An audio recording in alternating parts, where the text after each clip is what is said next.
Fluent and Chill, yeah, we call it how it's played. From the field to the court, every legend gets weighed. 4-quarter heat or a 2-minute drill. If you can't handle the truth, better chill with the skill. LeBron and MJ, we break that smoke. What the closest thing to perfection will that make you? Stats don't lie, we just let us build. This is real talk sports, welcome to Fluent and Chill. Fluent and Chill, yeah, we call it how it's played. From the field to the court, every legend gets weighed. 4-quarter heat or the 2-minute drill. Can you even see me? Yep, you hot. Can you see me? I can see you. Can you see me? Yes, sir. I don't know what's. There it is. When you put your bifocals on, Tom. Man, I'm too old. I can't see. Yes, sir. Uh-oh. Okay. You know what? We normally chat, but when we get a super chat, like bam, we need to kick it off right off the bat. I was at the Raptor game yesterday. So you know, G Cuts is in BC, and the Raptors were playing in Vancouver yesterday, which is, in case you're wondering how the hell did that happen. We need a team. Oh, do we? Or you? Because I'm a Laker fan. What's wrong with the team you got? Oh, he knows what's wrong. They stink. How many times do I got to tell you guys that the Raptors stink? And you keep listening. You keep listening to that no accent, less ethnic dub wannabe second tier. It's like they keep trying to replace me on PC with these dudes. They're not me. They might make me the next best thing, but not quite me. Yes, I'm the real Fluent. Yes, I'm the real Fluent. All you other fake Fluents, you're just not that fluent. The Raptors aren't going to be good. Remember to have a bet? I don't know if you were on the panel that day. Oh, I think he means we need a team like Vancouver needs a team. You had a team. You lost it. They went to Memphis. Oh, you need a team up in BC. You don't need a team like. Oh, I thought you meant you need a team. I was like, you have a team. You lost it. Right. You let them go to Memphis. That's why Memphis is in the. That's why Memphis is in the. That's why Memphis is in the West. Yeah. Because they were Vancouver. But the Raptors, I have that bet. I don't even remember what the bet is with Penn about the Raptors finishing. I think it's below 500 or something. So he's going to look good. He's going to come out with a Now I'm More Fluent shirt on the panel after the season's over. So we have a lot to go over, like a lot. Do you want to start with the big stories? Do you want to start with the small stories? Do you want to from the top? Okay, I'm just going to go through the list. Let's not waste any time. Let's get to it. And you know what I mean when I say get to it, because I got tricked. I did. Okay, so so you want to start there. So you want to start there. And let me tell you, I didn't get tricked. I did. I didn't get tricked. I told everybody that would listen. He's not retiring. He's not announcing his retirement. He's going to do something stupid. I said like Taco Tuesday, National Taco Day, or another how he tricked y'all last time with the Amazon Prime days. And you guys don't listen to me when I tell you. He's not going to do it like that. And so he's such, and I'll say it again, he is such an attention whore that he can't just really, now's the time to it's for Hennessy, but I'm going to take the worst thing I ever did. Let's be honest. The worst thing he ever did was the decision. That was the stupidest piece of PR ever. And so I'm going to recreate it. And these morons are going to buy it and be like, oh, is he retiring? Oh, no, he's not retiring. Are you crazy? He's a top 10 player in the NBA. Why the hell would he retire? Because I don't want to play basketball no more. Because I don't want to. He does want to play basketball. Let me tell you something. Okay. You're not going to like this. Let me tell you something. He is not Michael Jordan in the sense that when Michael Jordan retired, there wasn't the NBA wasn't in 98, so the second time. The NBA wasn't in a very good place. What do I mean by that? Well, the next year, there was a strike. They only played 50 games. They didn't even have an all-star game. That's so correct. they weren't. Kobe hadn't ascended yet. And nobody else was really ready to carry on that mantle. Plus, by that point, Miss Vicky's delicious. By that point, the Jordan shoe brand and clothing brand was so huge, that if he never played another second, forget Washington, like if he never played another second of basketball, which some might have been a good idea, we would have been talking about him to this day. Greatest player ever, 10 scoring titles, 6-0 in the finals, 6 MVPs, and $30 million a year. That was equivalent to 103% of the salary cap. Add all those things together, the dude was a global icon. The dream team, it doesn't matter how he played. The dream team was Jordan going on tour and making the NBA a global phenomenon. We are going to talk about his influence, his shoes, his stuff forever. Here's the problem with LeBron. If LeBron retires tomorrow from basketball, other than the debate of who's the GOAT, why are we going to talk about him? Because of everything that he did on and off the court. Let's not talk about James like he didn't do anything. Okay? I didn't say he didn't do anything. I said, what are we going to talk about other than the GOAT debate? So let's talk about other things. Let's talk about socially how big of a deal he is. We'll talk about, because with Jordan, like, I can appreciate the idea of the sneakers, but what I'm doing is I'm getting off the track here. I want to make sure that we're clear. I got tricked. I thought this was something else. Yes, I did. I 100% got tricked, and I was not happy about that. I was expecting a retirement speech. I was expecting the game.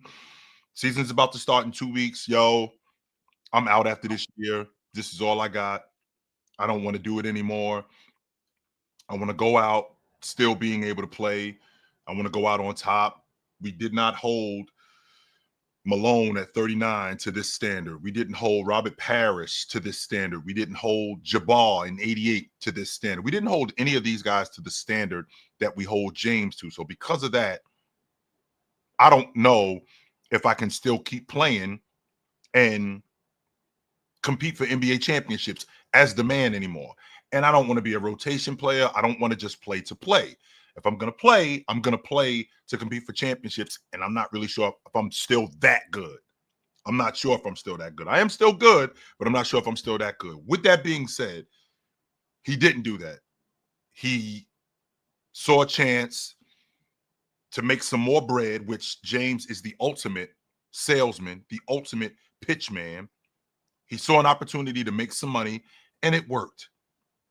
When he did the decision, yes, it was probably the worst thing that he had done in terms of optics, because he ended up alienating a lot of people. He did donate all the money and all the proceeds that came from that, which was $5 million.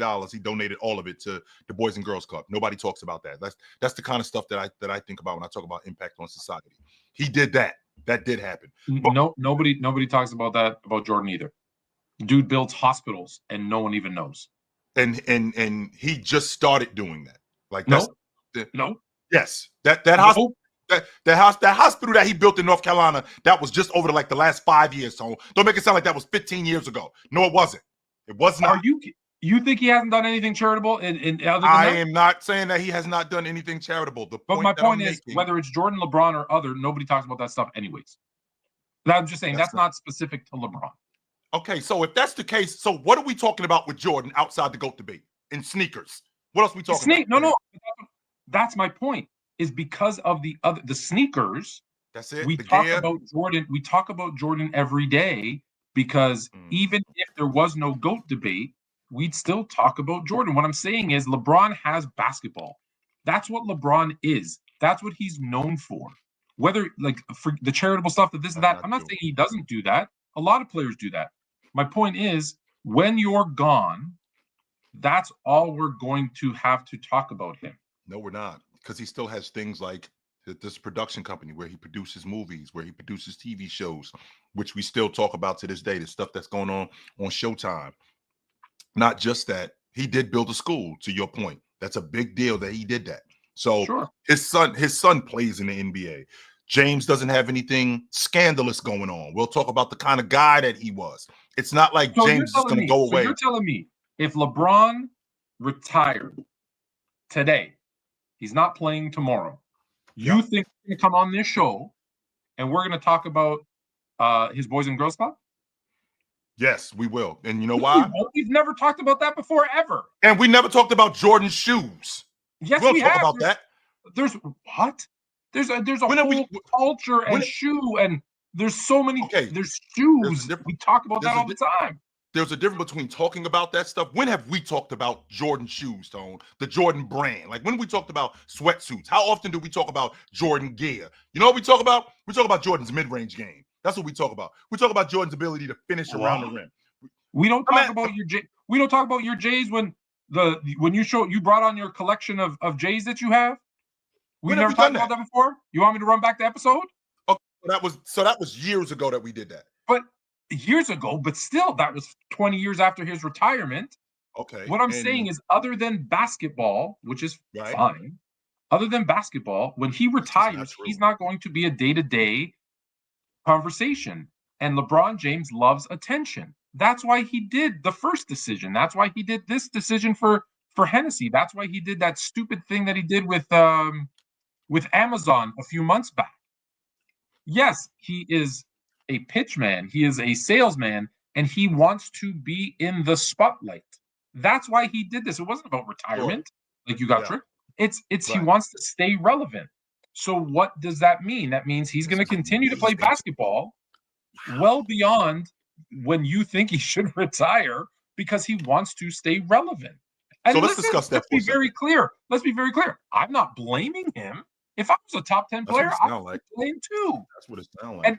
And let me just say one thing. There's these people in the comments too. They've created this Zesty Jeffrey thing, and I'm curious. Zesty kind of insinuates a certain flavor. Okay. LeBron fans literally, not figuratively, so if you don't know the difference, literally have created love songs about LeBron. There is no zestier fan base than the LeBronaholics. None. My glorious king LeBron? Give me a... Stop it. Stop. And then to call me a Zesty Jeffrey is even crazier, because I don't even like the song. Period. With that being said, let's get back to the topic. We got way off topic. You really thought he was going to announce his retirement? I want to understand what you mean. I did think that, and to your point about us not talking about him, the fact that he's been around for as long as he's been around, I feel like we're coming up on that time. And this is not a situation where James is going to play 5 more years. He's not going to stick around for 6 more years. I said to you over the summer, Tone, that I thought that this season coming up, I wouldn't be surprised if after this season he wrapped it up. I would not be surprised. So for us to have a decision, not really thinking that this was a ploy to push a product, that was the furthest thing from my mind. The season is starting 2 weeks from now. With the season starting soon, I saw Doc do it.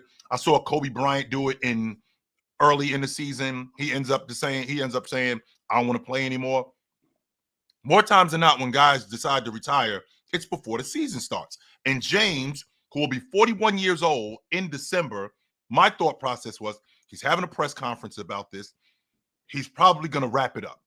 He's probably going to say, this is my last season. I'm done after this year, which I'm totally fine with, Tone. And the reason why I'm fine with it is because I'm not ridiculous enough to think that this dude is going to be around forever. I don't. I'm not one of these, he's going to play for 5 more years. He's going to play for 6 more years. No, we're coming up on that time. Like, the time is, if not now, it's within the next 12 to 24 months that I think that we're going to see that. So with that being said, I thought that I was getting a class act. Yo, I'm wrapping it up after this season. I put in 23 years.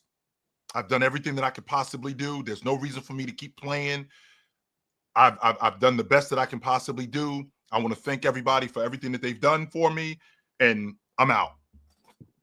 Excuse me. That's what I thought I was getting. But instead I got a Hennessy ad. Instead I got him pushing a product and looking like I have no intentions of retiring anytime soon. And I'm thinking to myself, he understands the masses, and people know that at any point, I can get people's attention, and I can get people's attention with anything that I do. And James is in that space, like a musician, like a movie star. I can get people's attention with anything that I say. If I do something outlandish, I can get people's attention with it. James is at that space now where we're coming up on the end of his career, and he's still, in terms of popularity, at his highest. So I can get people's attention with just about anything that I do. And the fact that I'm, coming up on retiring, to insinuate that I'm retiring, that's going to cause a buzz. And it did with me. And I thought that that's what I was going to see, but I didn't. Like I said, I told you, I knew he wasn't going to retire. I knew he wasn't announcing his retirement. And I keep saying, I think he wants to play with Bryce. I think he wants to play with Bryce. But I always add in one other thing that people tend to overlook. When I say that, what team do I say will they do it on? Vegas. Mm-hmm. I think he's going to play, and these things that he's doing, these partnerships with Amazon, with Hennessy, all this stuff is really to build up. There needs to be capital. There needs to be relationships. There needs to be business tie-ins, because he can't afford to buy an NBA team. As much as everyone thinks, oh my God, he's rich, he ain't that rich. Okay, he cannot afford to buy an NBA team. An NBA team, the Lakers just went for $10 billion. His net worth he doesn't even have 20% of it. Okay? Nope. I don't have that. So, and just so we're clear, net worth doesn't mean that's how much money he has in the bank. That means if he sold everything to his name, he'd have 1.5 billion. Nothing to sneeze at, let's be clear, but not enough to buy a team. So he needs to create these partnerships. I think he's going to play and transition straight from player into face of an owner of this team. How do I know what kind of money he has? Because I'm not an idiot fan, John. Because you can look it up. It's pretty simple. And because it's posted everywhere. It's not pocket watching when someone advertises it. And it doesn't take a genius, which you're not, to understand that the Lakers sold for $10 billion. He doesn't have $10 billion. It's not rocket science, John. Right. So, but that's what I think. I think, and I've said it from the beginning, I've said it for a couple of years now, is that I think it's a transition from player right into Vegas ownership. And the reason for that, which makes complete sense, stay relevant, because the point I was trying to make earlier is because when he drops off, when we drop off, right, or he retires, there's a drop off in popularity because you're not front and center every single day. There's a drop. He won't be relevant in today's NBA. However, if he stays, he's still the face of the league. Until he retires, he's still part of the reason the NBA is probably telling him don't go. He's still the face of the league. There isn't another bigger name. So if he's the face of the league until he has ownership, that automatically creates instant credibility for the Vegas team. It creates instant ticket sales, merchandising, all that kind of stuff. He would be foolish as a businessman, not as a basketball player.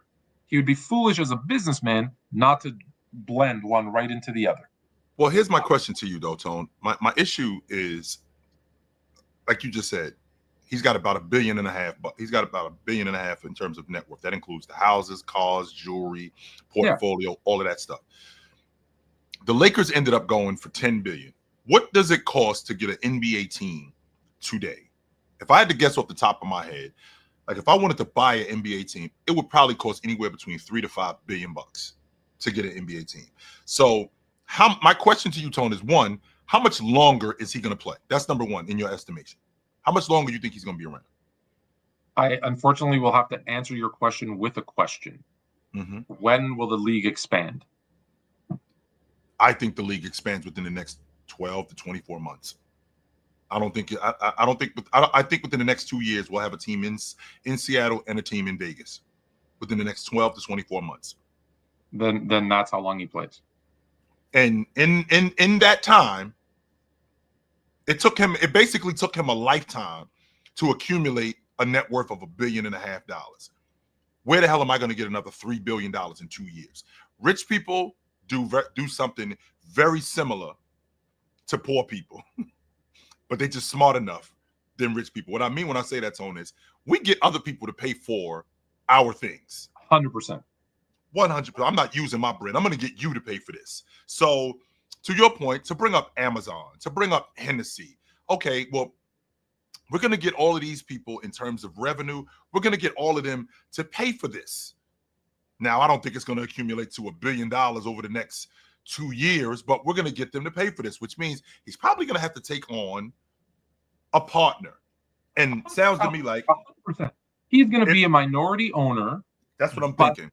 But they learned, and just so you know, the going rate right now is between 4 and 5 billion, plus a $2 billion kicker that has to go. There's an expansion fee that goes out, that gets divided up by the other teams. So it's going to cost a total of $7 billion. You're going to get the city of Las Vegas. Yeah. You're going to get the city of Las Vegas to build you the arena, or you're going to use the one that the Golden Knights, the hockey team, uses. So there's going to be some rent, right? He has the deal with Hennessy. So Hennessy's going to be a sponsor. They're going to pay so that it's exclusive Hennessy throughout the building. Amazon, let's be honest, Jeff Bezos can write a check tomorrow for $7 billion and cover it all. But what did he learn? Listen, the one thing I always give LeBron credit for is he learns from the past. So when he saw the 27th out of 28 teams, Washington Wizards in attendance, go from losing money, okay, faster than they could say it, to, hey, we threw, one-legged, shouldn't have been playing Michael Jordan on the court, to second in attendance, and now they're profitable.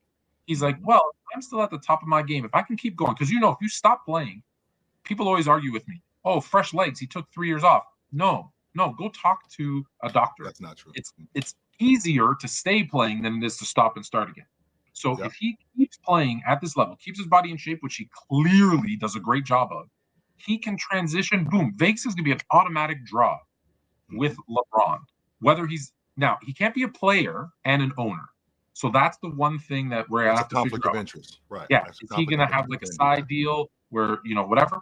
Or is it going to be, no, he's just going to be the face of the franchise. And that's where I say he brings in his boys. That's where it's like, I'm going to be at every game. I'm the face of this team. Right. And here you can see the next generation of Jameses. And I think that's the draw. Whether they're great players or not, I don't think it matters. So I think that would be the smart business play to do.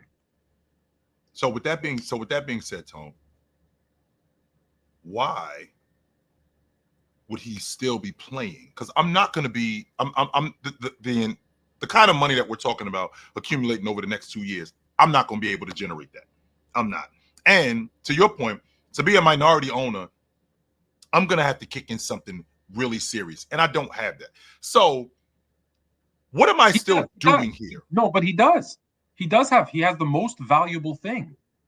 Himself. His face. Right. I get face. That part. Yes. Because the thing is, why keep playing? Because if he stops playing, league ratings go down.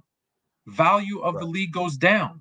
TV deals go down. Value of his own brand goes down. Now, it might not be significant, but he doesn't have the merchandise sales that Jordan did.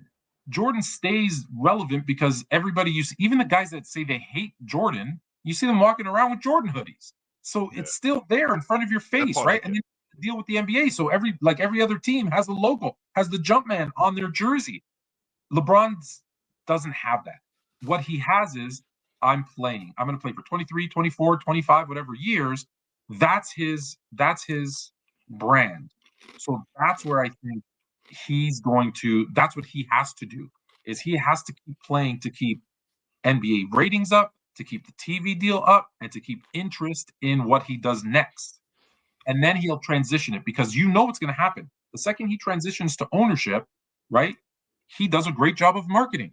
They're going to have the podcasts and the shows and the commercials and the deals with Hennessy and Amazon and like, you could probably buy your tickets and a drone from Amazon is going to fly it to your house, and like, right, and maybe they get a naming rights deal from Amazon. So they changed I don't know what the hell the Las Vegas arena is named, but now it's going to be, the Amazon Mobile Center, Prime Dome or whatever. Who knows, right? So there's so many things that they can do.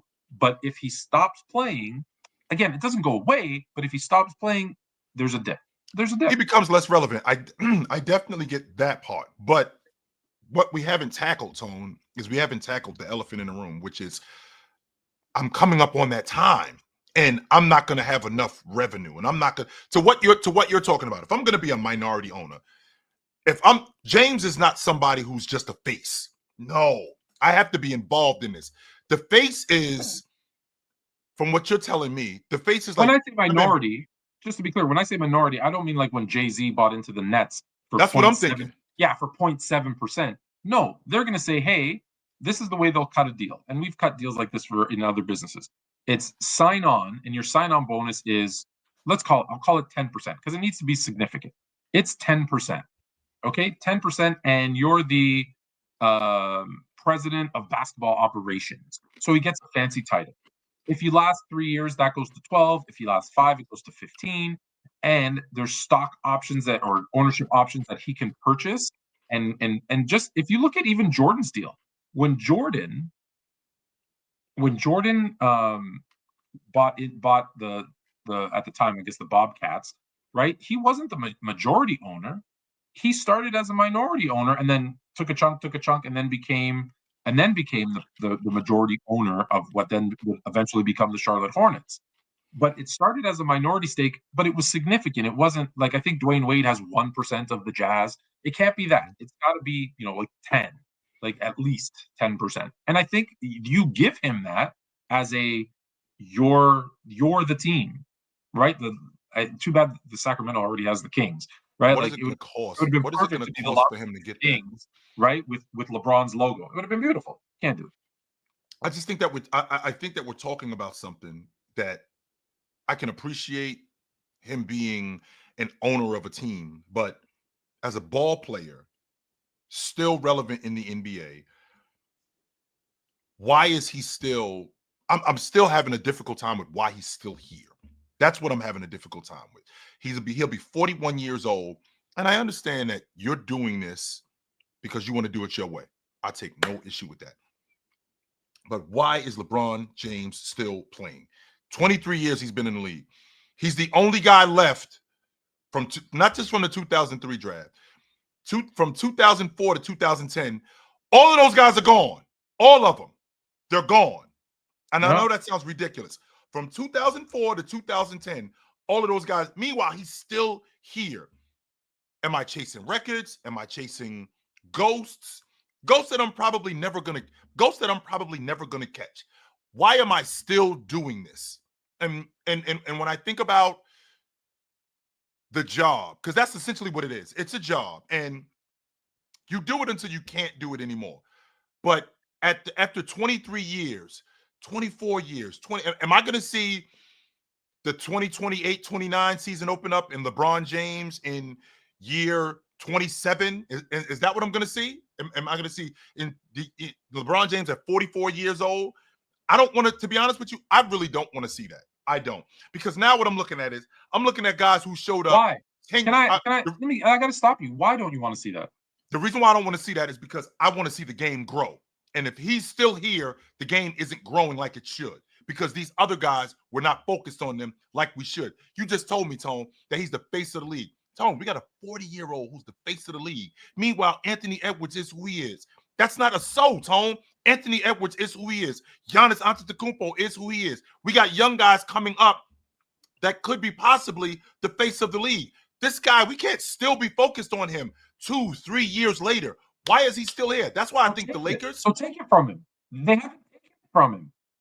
I still have LeBron over Anthony in my top 10 right now going into the season. I still have LeBron over Anthony Edwards as a better player. Is better than Anthony Edwards today, Tone? You really think that?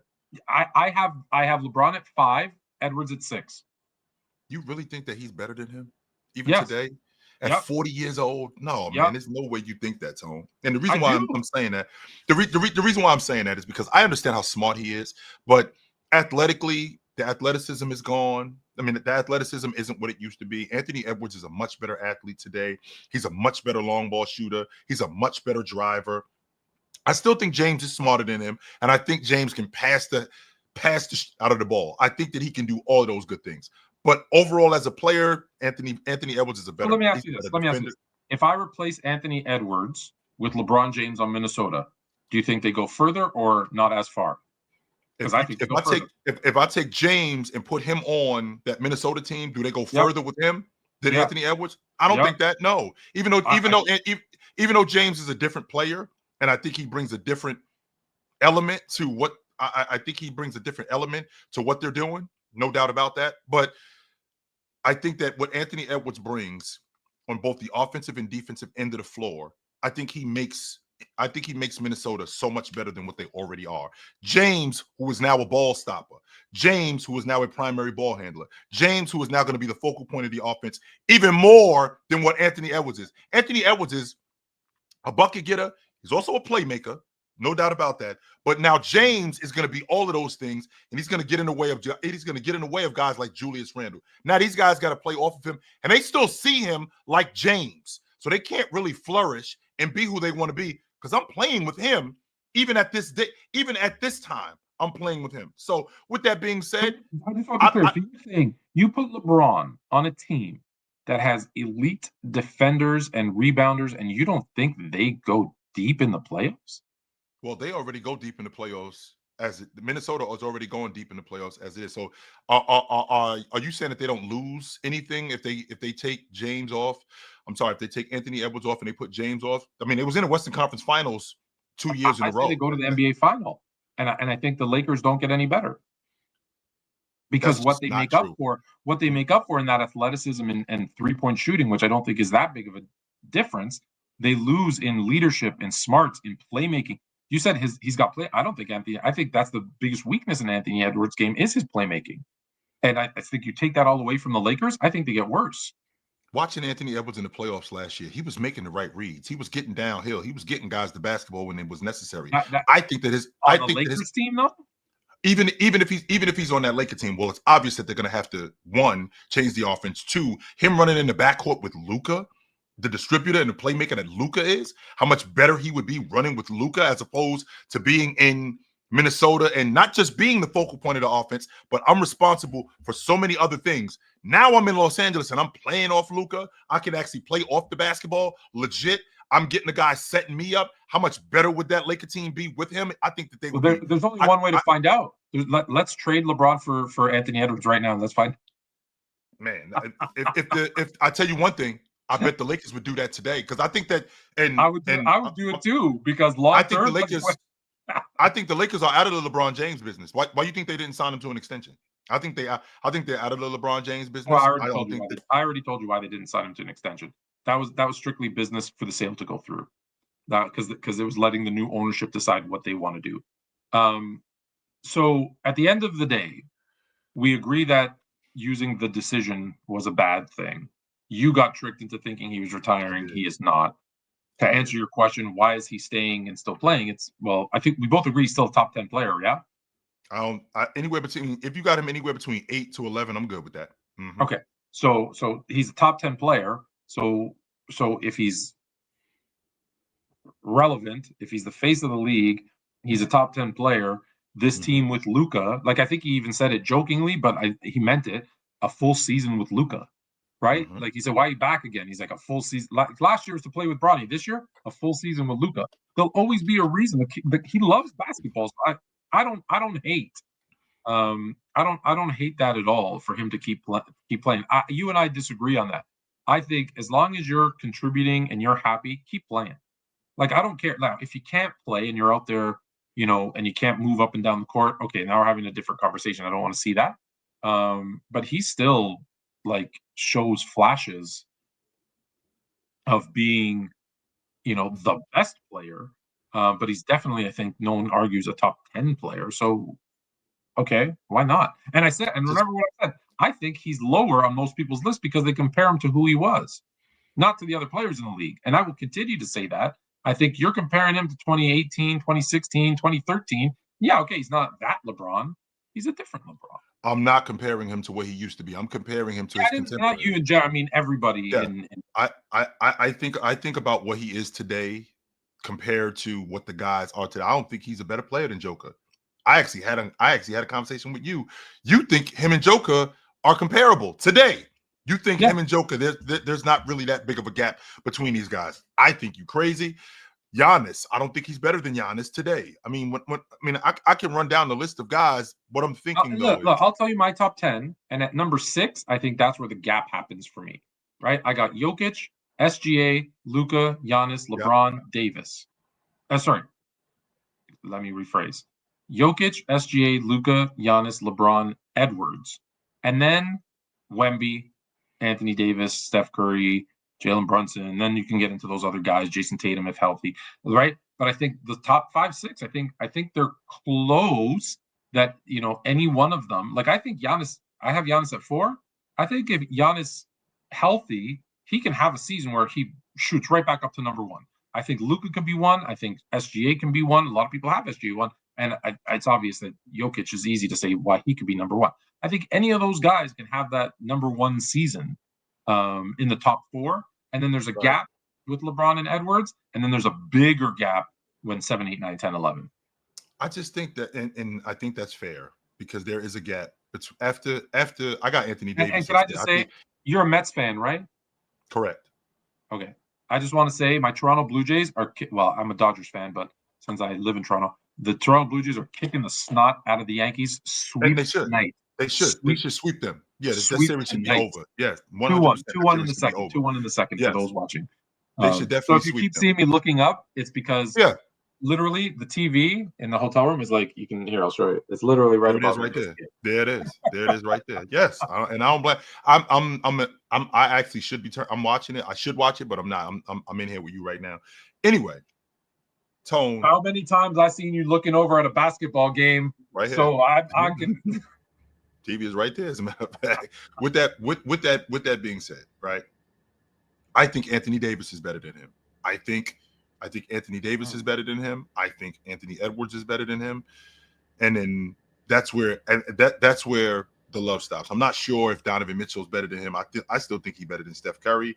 I think he's better than Wemby today. I think Wemby could pass him, but I'm not sure. That's what I mean when I say, like, anywhere between 8 and 11, I'm comfortable with that right there. But with that being said, for him to be the player that he is today, for him to still be relevant like he is today, I understand you have to do it for as long as you can, right? I definitely get that part. You got to do it for as long as you can.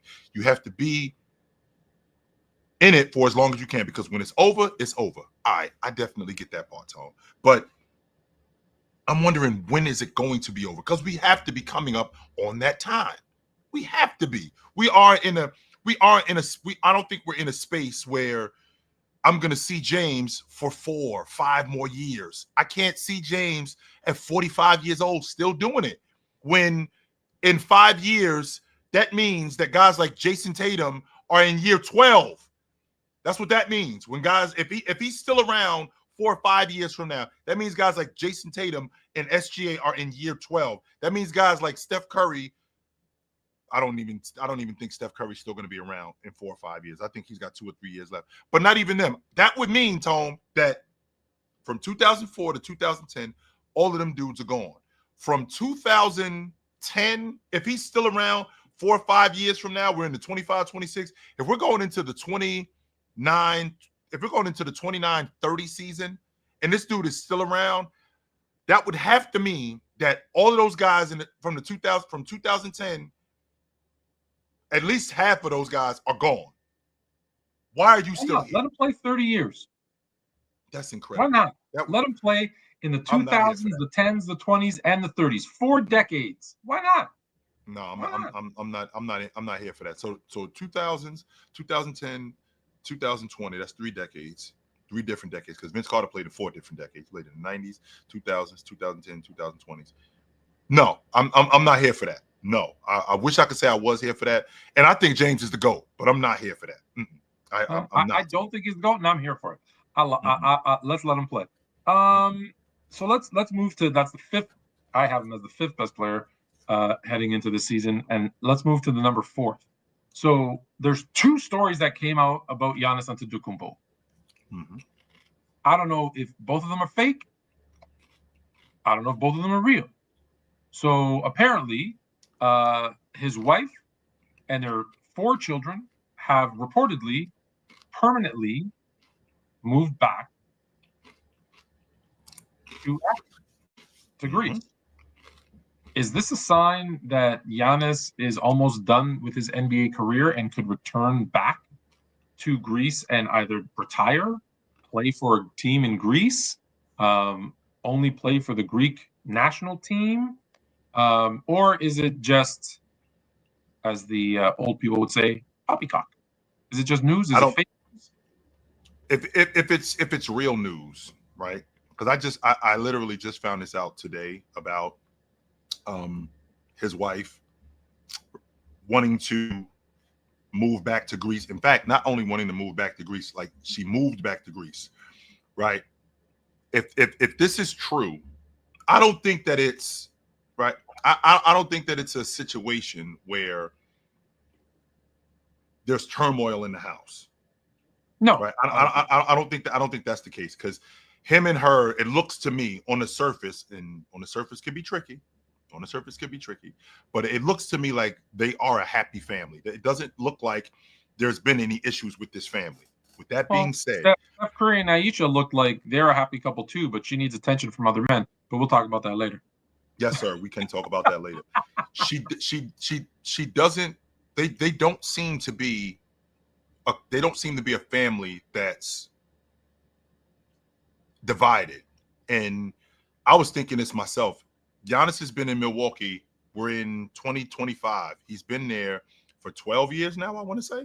He showed up in 2013. Yeah, so he's been there 12 years. Yeah. I don't think that he wants to play anywhere else, because we've been trading Giannis for the last, like Giannis has been moving on for like the last 5 seasons, and it still hasn't happened yet. So I think he's very much a family man. I think this is something that they both talked about, and I wouldn't be surprised if Giannis had decided, if they're going back home, because Giannis strikes me very much as a family man. So if that's true, I would not be surprised if Giannis decided that, yo, I'm out, I'm out, and I'm going back home, and I'm going to play. And let's be clear. My career. Let's be clear. We never complain about other players going home. Correct? No, we don't. Like when we heard Kawhi Leonard, I know other things happened, but when we heard Kawhi Leonard wasn't staying in Toronto, he wants to go back to LA, be close to home, everybody was cool with that. When we hear a player was like from New York and they want to go play for the Knicks, we applaud that. So, you know, when the WNBA players say we need a league in the US, we need them to pay us, you know, fairly and money so that we don't have to go play overseas because we want to stay home in the US, everybody applauds that.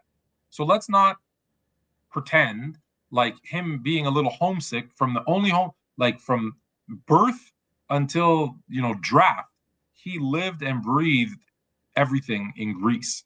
Like that's his home. Forget the ancestors and the parents he grew up in Greece. And so if he's homesick, or if they feel like it's a better life with all the crazy stuff that's going on, then you know what? Good for him. He's made enough money. He's not going to play too long, according to you. You know, and if that's what he wants to do, I applaud it. However, if that were true, then why did we hear the report that the only team he would have been good going to was New York? And what would that look like, Giannis going to New York? Like, would they have had to give up a lot? Would that team be an instant NBA championship, like, or bust? Mm-hmm. Did you hear anything about who, what, how he would have gotten to New York? Well, the what I heard was that they weren't serious, and Okay.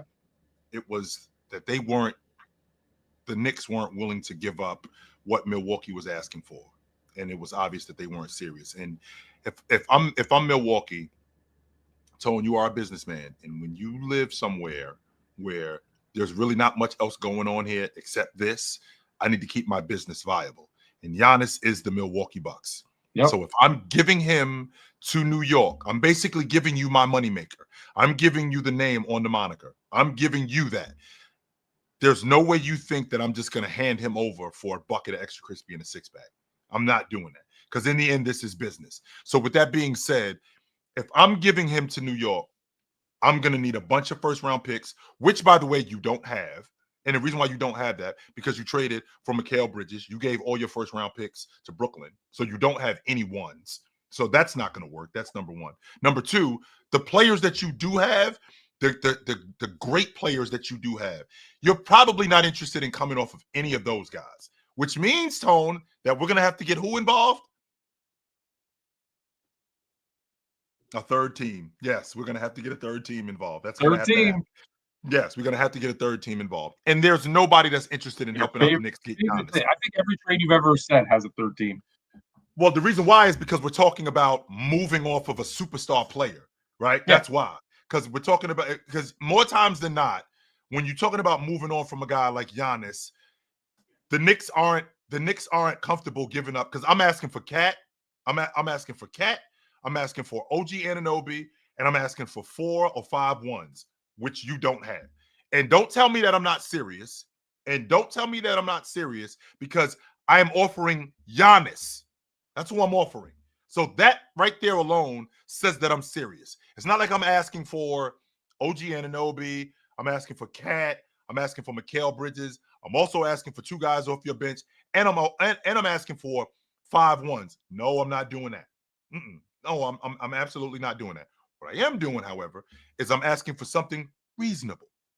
And I think that with him being in Milwaukee, I think that Milwaukee is a space that Giannis has maybe outgrown for his wife. I think that this is kind of like what happened with Cleveland. Like James ended up outgrowing Cleveland, even though I don't think he ever wanted to leave, which is why he came back. Same thing with Shaq.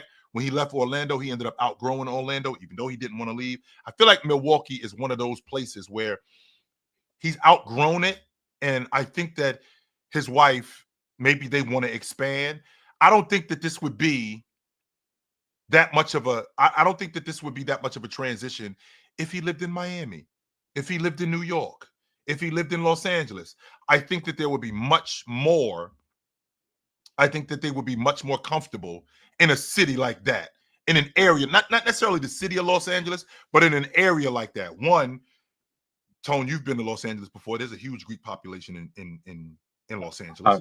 I lived in Los Angeles. Yeah, there's a huge Greek population in Los Angeles. They actually have that also in New York City. In New York, so Chicago, for sure. You got China, New York, Chicago, Toronto. All of them will have multicultural, one of the most multicultural cities in Toronto. You got a section or an area where these are your people, and I'm confident that you want to be around that. I think that she is as comfortable as she is being from there or living there. I think that she would be just as comfortable if she was more around her people as opposed to Milwaukee. I think that they've outgrown Milwaukee. Just from a family standpoint. I don't think from a basketball standpoint, because I feel like Milwaukee's doing everything that they possibly can to hold on to Giannis. I think that they're doing everything that they can to keep him. This is the same Giannis who Milwaukee is looking at going, when's the last time we had a guy like this? The last time we had a guy like this was about 50 years ago. His name was Lou Alcindor, a.k.a. Jabbar. That was the last time we had somebody like this. And we're not interested in moving on from him just yet. No, not yet. We'd like to hold on to him for as long as we possibly can. Now, here's the difference. We've heard this rhetoric, Tone, for like the last 4 or 5 years. You have said to me countless times, and I still stand on it, the super team logic is over. Done. We're done with that. Okay, we are done with that. I know that you would love to see Giannis in Golden State with Steph Curry and Jimmy Butler and Draymond Green. I know you would love to see him in Miami with Bam and Khalil Ware and all of that. I know you'd love to see him with Luka and LeBron James. Those days are over. No more super teams. Those days are done. I feel like we could trade him to LA and move LeBron to New York, and then whatever they were going to give for Giannis New York and just send to Milwaukee, and then everybody's happy. But I don't know if I'm following you on that one, Tones. No, I'm not sure if I'm following you on that. So, Tone, I think that we're in a space with James, not Tom. I think we're in a space with Giannis where they've just outgrown where they are. And it happens with superstar players in small markets. When you say outgrown, I don't want to. Let's not like make it seem like Milwaukee's like this rinky dink. Like the Milwaukee proper is about 600,000 people. Athens proper is about 650,000. So that's fine. Milwaukee, the metro is about, I think, 1.6, 1.7 million. Okay, the Athens metro is a lot larger. It's twice the size. It's about 3 million. Mm-hmm. But I think to your point, when you say outgrown, I think you mean, I don't know that it's outgrown so much as I don't know this answer. I don't think Milwaukee has a huge Greek population, and they're very family oriented. They're very proud of their roots, whether it's the Nigerian roots or and the Greek roots, like both sides. And I don't think, I could be wrong, I don't think Milwaukee has a lot of that. Whereas you look at any other major metro, Toronto, Chicago, New York, LA, those will have, those areas and a lot of people from that background. So it's more comfortable, right? Like I'm sure it's hard to find, traditional Nigerian ingredients to make a dish. It's probably hard to find, authentic Greek olive oil to make whatever they like. It's harder. I'm not saying that stuff matters though. Like we laugh and talk, but that stuff matters. But that stuff matters. That stuff matters. That stuff 100% matters. Is right around the corner from my house. There is and I'll give them a shameless plug because they're awesome. The Greek Market Cafe, and they have all the stuff that I used to buy from the grocery store when I lived in Greece. Right, like mitzitra, people won't even know what I'm talking about. The mitzitra, the feta, the olive oil, all of that stuff. They have it, so I can, no problem. Boom, boom, boom. I can get it. If I wasn't there, it'd be harder to make some of those things. Now, I say make, like I'm making it. I'm not. Mrs. Fluent is doing all the cooking. Let's be honest. But it would be harder. We'd have to travel out, and it'd be a pain. So if I could go somewhere where it was closer. Yeah, it makes life easier. So with a space like that, Tone, and I want to make sure that we keep it where we are in terms of basketball. That grocery store where you get all the goods, like that doesn't mean that you've outgrown Toronto, because there's other things going on in Toronto that make you want to still be there. I feel like in Milwaukee, to your point, Tone, in terms of metro, in Greece. Giannis is from there. Giannis grew up there. He might be more comfortable there. He might know more people there. He definitely knows more people. And there is something to be said. Like, just think about this. From Milwaukee, all those trips that they make to go to other cities to play basketball, when you live in Greece, those are other countries you're going to visit. Yeah. It is so easy to travel around because literally the size of the countries there in Europe are like the size of states. It is so easy. When I lived there, I never did so much traveling. When I lived in Greece, it was like, boom, I go to Germany. Boom, I went to France. Went down to Morocco. Went to Belgium. Like a weekend trip. Like you could go, like long weekend. Yeah, boom. I went to Morocco for 4 days. It was great. Like you can't do that. No, again, no disrespect. You can't do that from Milwaukee. You can't. It's difficult. If you grew up having that really freedom, or especially now that he's, here's the thing, now that he has money and he's gone back and visited, life's a lot better. Like when you're rich in Greece, it's like being wealthy in the US. And there's the difference between those two things. We ain't standing on the corner selling oranges anymore. We're not doing that. No, we don't do that no more. No, we wait. So even without Giannis, so Giannis to New York, pipe dream, probably not happening. Okay. Is New York with this roster now ready and healthy to go, are they the favorites to come out of the East? I don't think so. No, I think it's the Cleveland Cavaliers. I do think that they are a legit contender to come out of the East, 100%. But just like Cleveland has their issues with the small backcourt, which I can appreciate that logic. They got a small backcourt. The New York Knicks have something that's even worse. Number one, they're two. Sounds like Toronto scored again. It sounds 3-1. like 3-1. Yes, it sounds like Toronto scored again. Even with the small backcourt that the Cleveland Cavaliers have, they have other people. They got other players in Evan Mobley, in Jared Allen, in Lonzo Ball to protect that quote unquote small backcourt and that small lineup. Meanwhile, Donovan Mitchell is a viable defender. He might not be Drew Holiday, he might not be Derek White, he might not be an all-league defender, but he will definitely compete on defense. 100% about that. The New York Knicks, on the other hand, their two best players are liabilities defensively. So in Jalen Brunson, he's a guy that you can go after. Not only is he a guy that you can go after, we've consistently seen them go after Cat, whether it's in drop coverage, whether it's in pick and roll, whether it's in isolation, whether it's in switch. They make sure that they get Cat into action. And he's so bad defensively that this can be a problem for them. Add that to the fact that OG Anunoby has not been the picture of health, unfortunately. OG Anunoby is a guy who can break down. And this is the same issue, right? This is the same issue that the Cavs have, because Evan Mobley ended up getting hurt. Evan Mobley ended up getting hurt. Jared Allen ended up getting hurt. With these guys, with that being said, I feel like the Cleveland Cavaliers have everything necessary in order for them to win the NBA championship this year. Everything. The liabilities that the Knicks have, I don't think that the Cavs have that. I think they got a deep bench. I think they got a great coach. I think they got a better coach than the Knicks. And I've seen Mike Brown get out-coached. In fact, he got out-coached. Against Indiana. I felt like not against Indiana. Tibbs outcoached Rick Carlisle. I think he coached circles around Tibbs. And I think Tibbs is a better coach than Mike Brown, if I'm being honest with you. I just think Tibbs is stubborn in his rotations. Yeah, I think he's a better coach than Mike Brown. I just think he's stubborn in his rotations.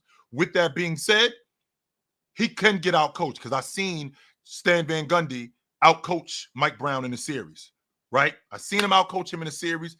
And because he did that, I don't think it's past the realm of possibility that he could get outcoached. I just think that the Cavs are better all the way around. I think they're a better team. I think that if I saw those guys in a playoff series, I think the Cavs beat them in 6 games. Would you say the Knicks are the second best team in the East? Yes, I would say that. Emphatically say that they're the second best team. So you think it'll come down Knicks, Cavs, Eastern Conference Finals, whoever, and then and let's be honest, although you're picking the Cavs, whoever has the better series, the ball bounces their way. We know how the NBA works, right? That team's one of those two teams is representing the East. Yes, I think it's either the Knicks or the Cavs. One of those two teams. And to your point, when you talked about with the top 10 players, I think that there's a gap. Like I think it's the Cavs, I think it's the Knicks, then I think it's Orlando. I think there's a gap between Orlando and New York. So I think there's a gap with Orlando at third. Okay. Yes, I think there's a gap between Orlando and the Knicks at third. I think there's a gap between the Knicks and Atlanta in fourth. I think there's a gap between the Knicks and the Detroit Pistons. As good as the Detroit Pistons are, and I think that they did a good job in bolstering their roster, I think there's a gap between those guys. I think there's a gap between the Knicks and Milwaukee. With Milwaukee at 6. So I think it's Cleveland. I think it's the Knicks. Then I think it's everybody else. Yeah. And I'm not saying that because I'm so over this, right? I'm so over this logic of, the Eastern Conference is weak. It's not what it used to be. I'm not going to argue that point. It's not what it was. I'll pause and say, when they say it's weak, I think they mean it's in, when the team that represented them last year in the NBA Finals lost their starting point guard and starting center. Mm-hmm. The team that won the NBA championship the year before that and represented the East lost their best player and traded away 3 of their starters. Two of their starters. 3 of them. Mm-hmm. 3 of them? Oh, yes. Yep. 3. So 4/5 of that team gone. Mm-hmm. So when you and then the teams that are coming up, Atlanta's unproven, Orlando is young. The Cleveland Cavaliers, who have been at the top in terms of the standings, haven't proven that they can win in the playoffs yet. Mm-hmm. Right? The Knicks are probably the only. That's why I think the Knicks, why people are putting the Knicks up as the powerhouse, is because they're the team that's been there and probably gotten better. Now, depends on what you think of their coach. So it's just when they say weak, I think. But then when you look at the star power, like here, let's look at this really quick. I don't know if you have the same as I do list, but I'm not even going to say names. Okay, I'm just going to say East or West. So in my top 10, it goes West, West, West, East, West, West, West, West, West, East. I got 8 in the West, 2 out of my top 10. 8 in the West, 2 in the East. So from a star power perspective, so when they say it's weak, again, it's not. I think it's more to do with how many stars are in the West. When you look at the teams, like you said, there's a gap between Cleveland and the rest. Is there more than one team in the West there is no gap between them and Cleveland? Like OKC, Denver, Minnesota, like is the gap? I think there's a gap. Now, when you say, like, for example, I think at the top of the Western Conference is Oklahoma City and Denver. I think that's the top of the Western Conference. The third seed, I think, is Houston. I think there's a gap between. Wait. Where would Houston be in the East? If Houston was in the East, I don't think that I think they're 4. I don't think they better than Cleveland. I don't think they better than the Knicks. I'm not sure that they're better than Orlando. Okay, where would OKC? Sorry, 6-1 Jays. Let's go. Blow them dudes out. Destroy them dudes. Absolutely. Tone, let me tell you something right now. Before you go any further in asking these questions, I can't say that I am not happier about watching the Yankees get mopped. I love every minute of that. I love it. And if anybody that's a Yankee fan is listening, some stuff for those Barstool guys. If anybody is listening to this that's a Yankee fan, eat it. That's what I'm saying to you right now, you Yankee fans. That's your goat. Your goat is a Yankee fan. Tell them. Get stomped, and I'm loving every minute of that. 100% I am. But to your point, Oklahoma City. So my point, OKC and Denver, where would they be in the East? I think that they would be at the top of the Eastern Conference. I think that Oklahoma City would be, considering what they have. They would be 1, 2, and Cleveland would be 3. I'm taking Cleveland over Denver. I am. I'm taking Cleveland over Denver. So I go Oklahoma City. I think that's why where the weak thing comes from is I think it's from that. It's from the star power and from they just think the teams are better overall. Like if you look at 1 through 8 in the West versus 1 through 8 in the East, and you have to pick which one do you want. Tone, I think that 1 through 6 is a lot better than people think. Like, for example, I'm not saying it's not better than what people think. What I'm saying is if you had to pick 1 through 8 in the West and 1 through 8 in the East, which one would you pick? I definitely think on the other. I think on the other half, I would go with the West because like after 6 it gets tricky. But sure. Okay, if I look at the Eastern Conference, so let's see. Cleveland, I think at the East after 4, there's a drop off. I don't think it's that much of a drop off, Tone, to be honest with you. And the reason why I'm saying that is because I'm looking at the other teams in the Western Conference, and I think that it's largely due to them just being in the West. Like if Minnesota was in the East, I don't think I'm not saying Minnesota is better than Detroit. I'm not going like this. I think that they're a lot closer than people think. If I'm thinking about the East, again, I think Minnesota runs away with the East if they were in the East. I don't think so. I don't think they run away with it. I don't think they better than the Knicks. I'm not sure that I'm not sure. I think they're better than Orlando. Atlanta, I think, will give them a run for their money. Detroit, I think, would give them a run for their money. I think they're better than Milwaukee. I will give you that. And I think that they're the 7th. The 6th or the 7th. I think Minnesota could finish anywhere between 5 and 7 in the Western Conference. I think that they're that good. But when I think about the East, so again, I'm not going to sit up here and act like I'm not biased isn't the word I'm looking for. I'm not saying that I don't have a favorable, like I don't have a soft spot for the East. Tone, I'm an Eastern Conference dude. I grew up as an Eastern Conference dude. The only reason why I was a Western Conference dude is because of my cousin. That's it. That's the only reason why I was a Western Conference dude. When he came back to the East, I was back on the East. That's the only reason why I was a Western Conference dude. It's because of my cousin. Other than that, I am not interested in the Western Conference like that. I'm not. So on one end, I do have a soft spot for the Eastern Conference, and I'm repping the East. But I think after 6, I think it gets tricky. So to your point, Oklahoma City, Denver. I think Cleveland in the East, Cleveland in the West would be the 5th or 6th seed. I think and to your point, I have a bias to the West. I grew up a fan of the West, of the Western Conference, and so my allegiance, and I loved your cousin because he helped us win 3. Absolutely. Absolutely, I could dig that. I think they better than Denver. I think Cleveland's better than Denver. I think they better than Houston. I think they better than both the Lakers and the Clippers.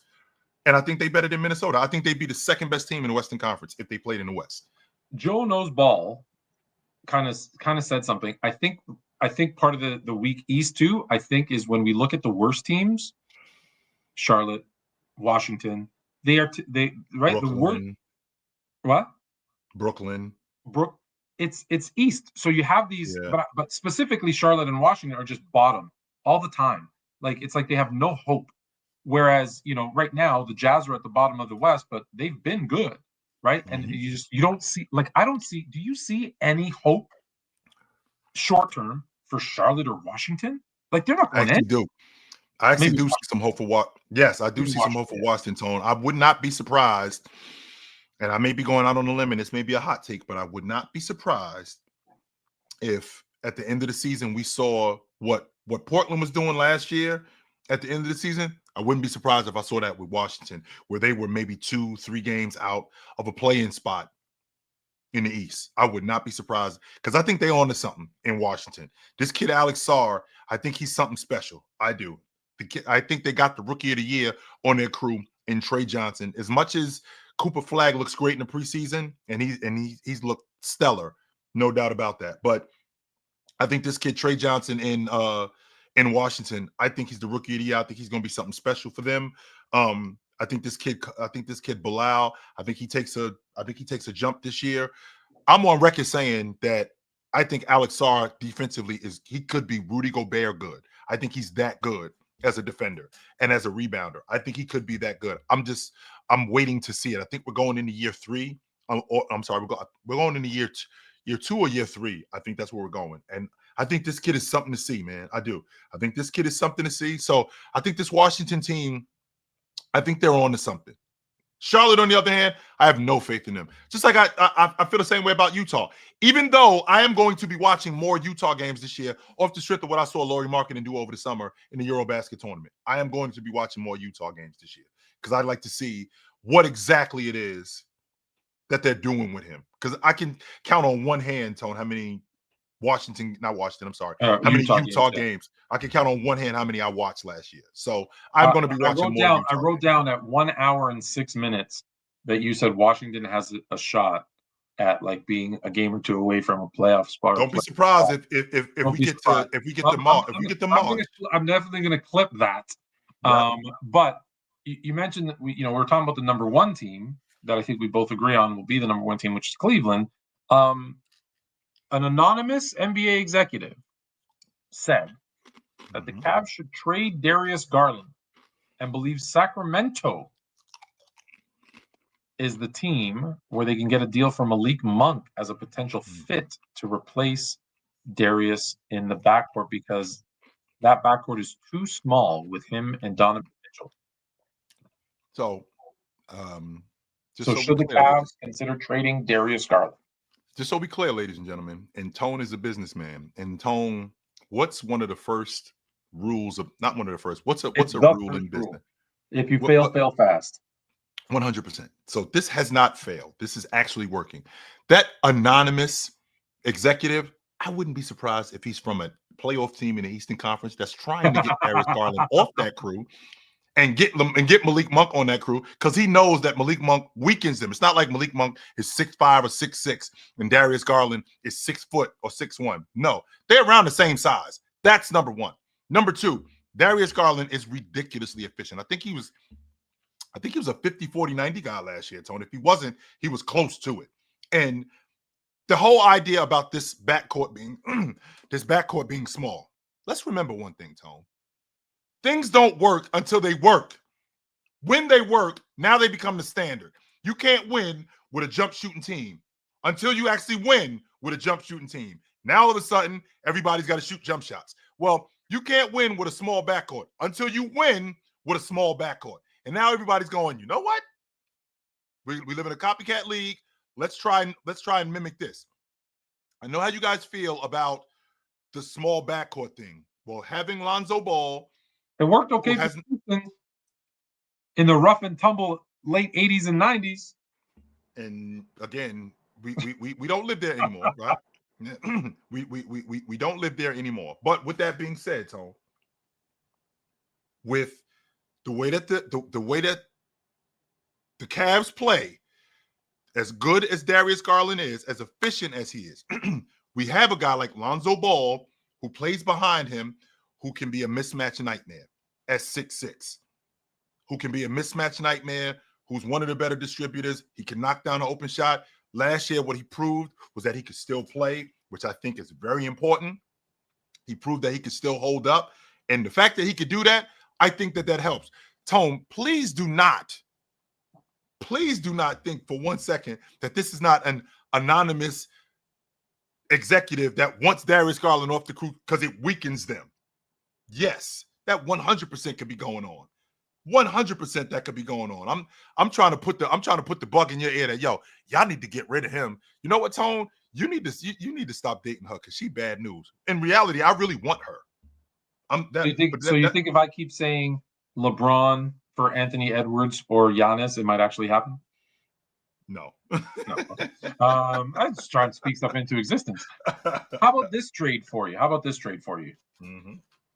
Draymond Green and Jonathan Kuminga for Bam Adebayo. Draymond. The Warriors have said if Bam Adebayo would ever request a trade out of Miami, mm-hmm. they would be interested in acquiring him. Of course, as they should. And I think Bam Adebayo he's perfect for what they do in terms of a dribble handoff guy, a hub for their offense. I don't think he does what Draymond does at the level that Draymond does, but I think that he does some of what Draymond does. I think he's a better scorer than Draymond. I think he's a better player. Could you get him? Could you keep Draymond and get Bam? No.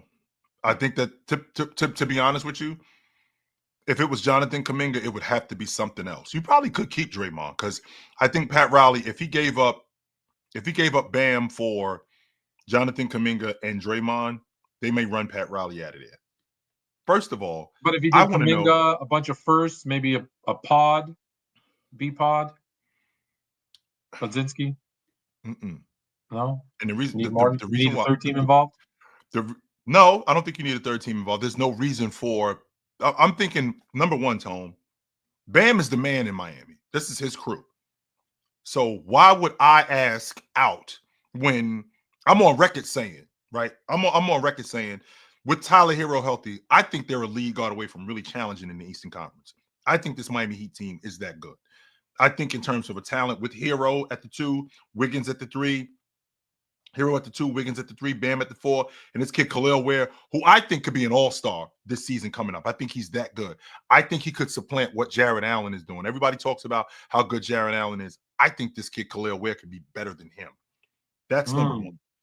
If you put a lead guard, a legit lead guard, and I don't think you need somebody that's a 30-a-game guy, but I think you do need a lead guard that can score, right? I do think you need a lead guard that can score. With that being said, if you could get a lead guard in there with what they have, I think their style of play, in terms of them defensively, I don't think that's I don't think that that's something that it could even be questioned because you got a damn good defender in Andrew Wiggins. He's proven that. Bam is a top 5 defender in the league. And I think this kid Khalil Ware is going to be one of the best rim protectors and rebounders in the game. If you put a legit league guard in that lineup, plus what they have in their rotation, I think that this Miami Heat team would be serious. So why would Bam, if he knows that we're that close and he's 28 years old, and it's not like this is a rebuild, why would I want out of that? I wouldn't want out of that. On top of that, Tone, you have said to me countless times, Tone, what is the state of the super teams in the NBA? They're done. I think they overtone. So I'm going to get. And I already clear. traded. And let's be clear. Even when they were a thing, they were always short term. They didn't equate to long term success. And in fact, we had a lot of them that failed miserably. So yeah, I think we know. I've said this, if not once, not twice, a million times. Mm-hmm. We know what the blueprint is to work. Right? It's a superstar. It's a secondary scorer, a rebounder, a perimeter defender, and if you're lucky, and then the same things, a rebounder and a defender off the bench. Every team has that same makeup. Yep. Superstar, secondary scorer, rebounder, defender. Now, sometimes it's the one person can do 2 of those 3 things, like it could be the secondary scorer and the defender. But that's what wins long term. Look at any of, whether it's the Spurs dynasty, the Warriors, like any team that's had long success, that has been even the short-term wins. Even like if you look at the Bucks when they won their one, that was the makeup, right? But the super teams come in, and I hate super teams. I don't even believe in that, but the super teams come in, and it's like, okay, we've got a short window because we have to win with a team that's top heavy, and so you have to win, and you have to win quick. Because one will get hurt, one will get old, one will do, whatever will happen, and then it fades out quickly. So it's risky because for every Heatles, there's a KD, Kyrie, Brooklyn Nets. That was a complete and utter disaster. Yeah. Which leads me to my next question to you, Tone. Was I ridiculous when I thought the Clippers, after they lost, when they went to the West Finals, when Leonard tore up his knee, was I ridiculous to think that was the time to move off of him? No, because I felt like everything, and I'm gonna bring it back to Golden State, but I felt like at that time, to your point, these teams, there's a window for us to win it. Leonard was broken. You knew he was broken. We didn't have a lot of time. And this was the time to do it. And once he broke down, that was it. It's time to move on from this guy. So I feel like with Steph Curry, who's going to be 38 years old come playoff time next year, they're still trying to make them viable, 100%. But there isn't a team in the NBA in terms of their core guys that are this old. So to get Bam Adebayo on that crew, when you literally just traded for Jimmy Butler, if you think Miami is giving you Bam Adebayo 2, that's not happening. No. Yeah, that's fair. But hey, that's the report. That's the report, is that that Bam Adebayo would be at the top of the Warriors list if he sure. Like, yeah, if a great player requested a trade, yeah, he'd be at the top of our list. Sure. Whose list wouldn't he be at the top of? Right. If Bam Adebayo said I want to get traded, every team should have him at the top of the list and be like, hey, can I get him? Line them up. You'd be stupid not to. Right? Every team you think about, the Celtics, line them all up. They'd be like, yes. Well, yes. What do we have to do to get him? Yes. No doubt about that. So again, I think that Bam would fit with the Golden State Warriors, Tone. It's not like it's a situation where if I look at Bam and I think to myself, yo, Bam, it doesn't work in Golden State. And I understand that the Golden State Warriors are still trying to keep Steph viable. They're still trying to keep this team legit. And I get that. I'm not arguing that point at all. Because if you got a guy in Steph Curry that's still this good, this late in his career, you can't waste him. You can't. And I felt like before they made that trade last year for Jimmy Butler, they were definitely wasting him. Because I had said to you that this team is going to be bad. They're not going to make the playoffs. And Steph's going to demand to be traded. it's going to happen last season. I don't necessarily agree with that part. I think Steph's just like I'm a Golden State lifer. I don't think he's ever. I think he's retiring there. I don't think he's playing anywhere else ever. The only exception would be, I don't know if he if he wanted to end his career, bad situation, but end his career in Charlotte, where he grew up, where his dad is still, the play-by-play guy for the Hornets. Yeah. Okay, like that would be the only, again, want to go home again. Mm-hmm. Now, he's also had a very different, right? He's born in Akron, mostly in Charlotte, went to middle school in Toronto, actually, when Dell was playing for the Raptors. But then Charlotte really feels like home, right? That's where he kind of went through his high school, and that's kind of, I think, more home to him. So, and again, because his dad worked for him, that's the only other place I could see him going. But I think he's a Golden State and he retires there. Like that's. Oh, they got Aaron Judge in a rundown. Got Got him. Let's go. Yeah, he's out. No doubt about that. So, sorry. To your point, to your point, Tone. I'm not watching the game. I'd be lying if I said I was watching the game. But to your point, this Golden State Warriors team, I understand the logic that Steph Curry is a Golden State lifer, but I don't think he wants to play on a bad team, and I don't think Golden State would do that to him.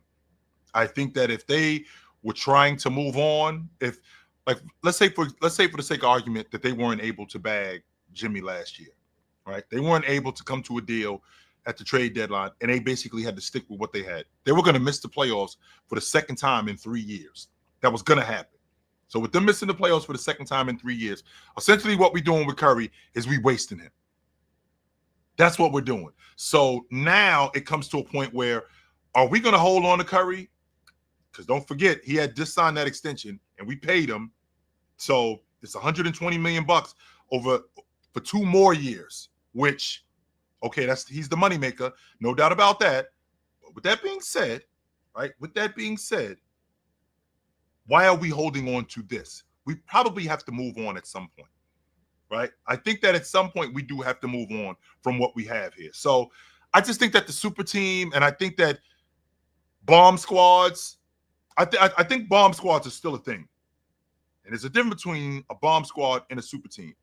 I think the super team is a band of guys that you threw together. That's what I think the super team is, Tone. I think the super team is a band of guys that you threw together, like James and Bosh and Wade and Mike Miller. I think that's what but I think that a bomb squad is, we don't necessarily have the star power, but everything that's necessary, we got it. We don't have any holes. Everything that you need to win, we got it. Whatever you need. You need rebounding, check. Ball handling, check. Bucket getter, check. Defender, check. Rotation guys, check. We got all of that. And we might not have the star power that you guys have, but we got all of that other stuff, and that's what's going to supplement us. Well, and that's what you're trying to, like, you call that a bomb squad. I'm like, well, that's what you should be trying to build. Yes. That's why I don't like kind of the terms that we use a lot of times. It's, oh, there's a super team. Why? Oh, because they put a bunch of stars together. Yeah. Isn't that the goal? Bomb squad. Well, yeah, isn't that the goal? Like, what do you want me to do? Have a crappy team? No, I want to put all the best possible players together at every position and win. That's what I'm, as a GM, that's my job. So I think the difference with that, I get what you're saying, but okay. Quickly before I sent out the link, so there's got a couple people, DJ Mac, we're going to get to you in a second. The WNBA's contract is with their CBA with their players is about to expire. October 31st, I believe. It's the end of the month. And their commissioner has not been making any friends.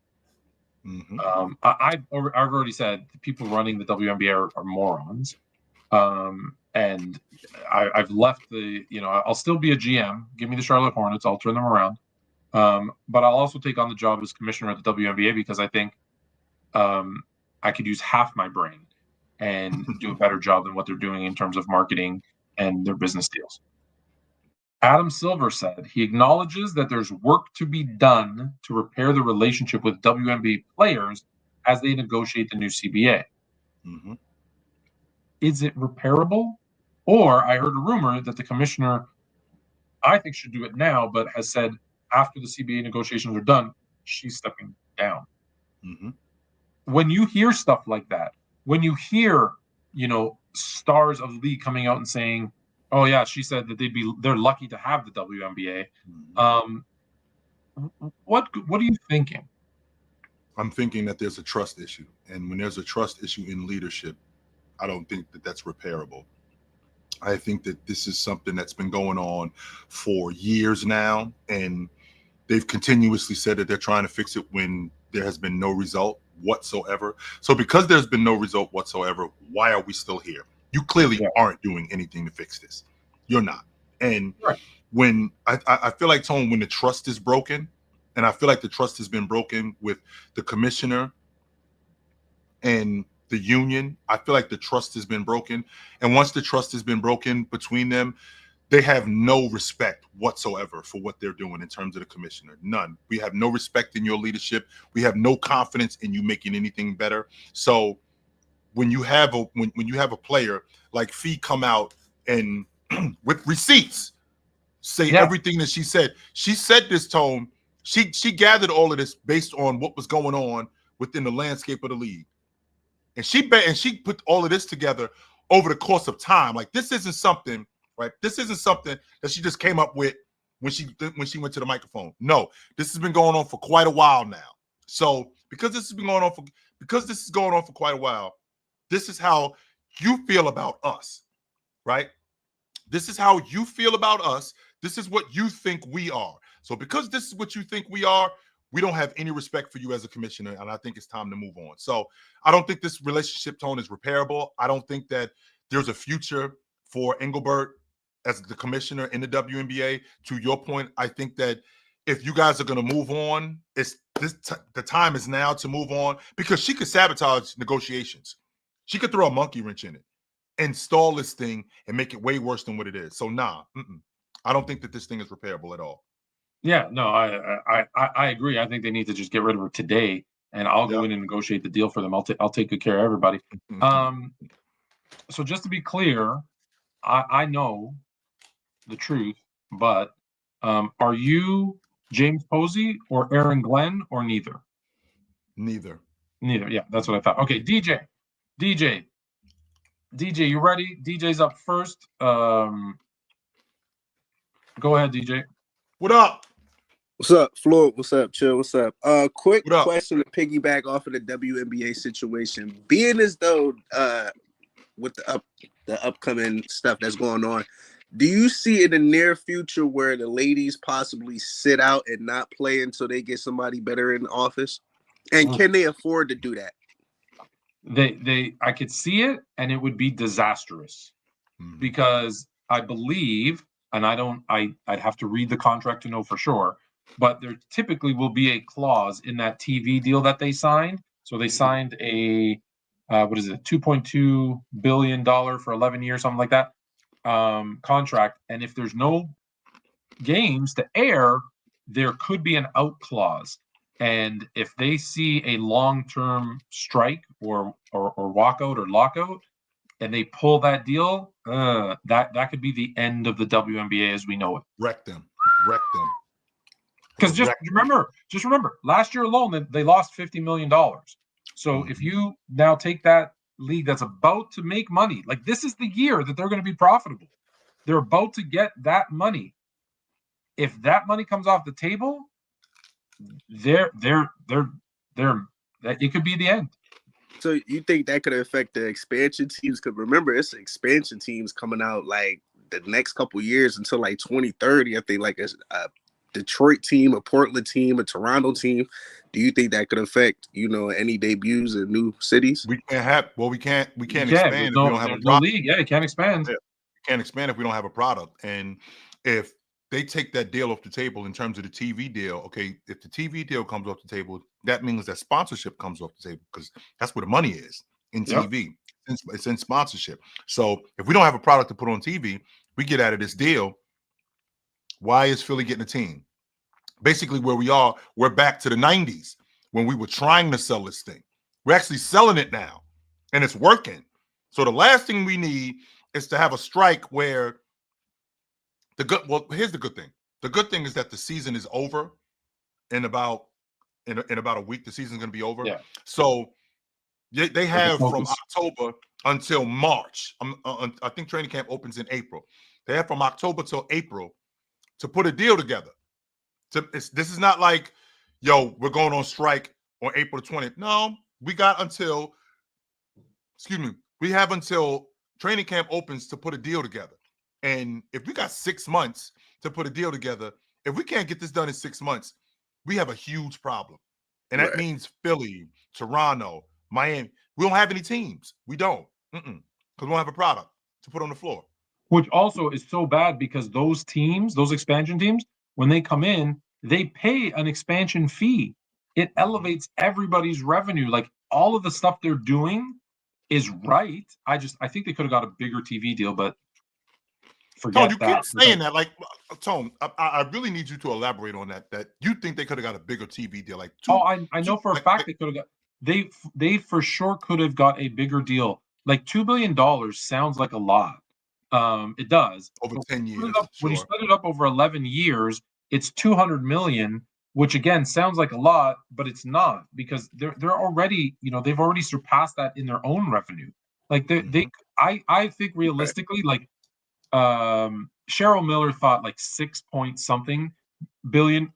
When I did the math, it looked like about a 4 billion, I think, to be top.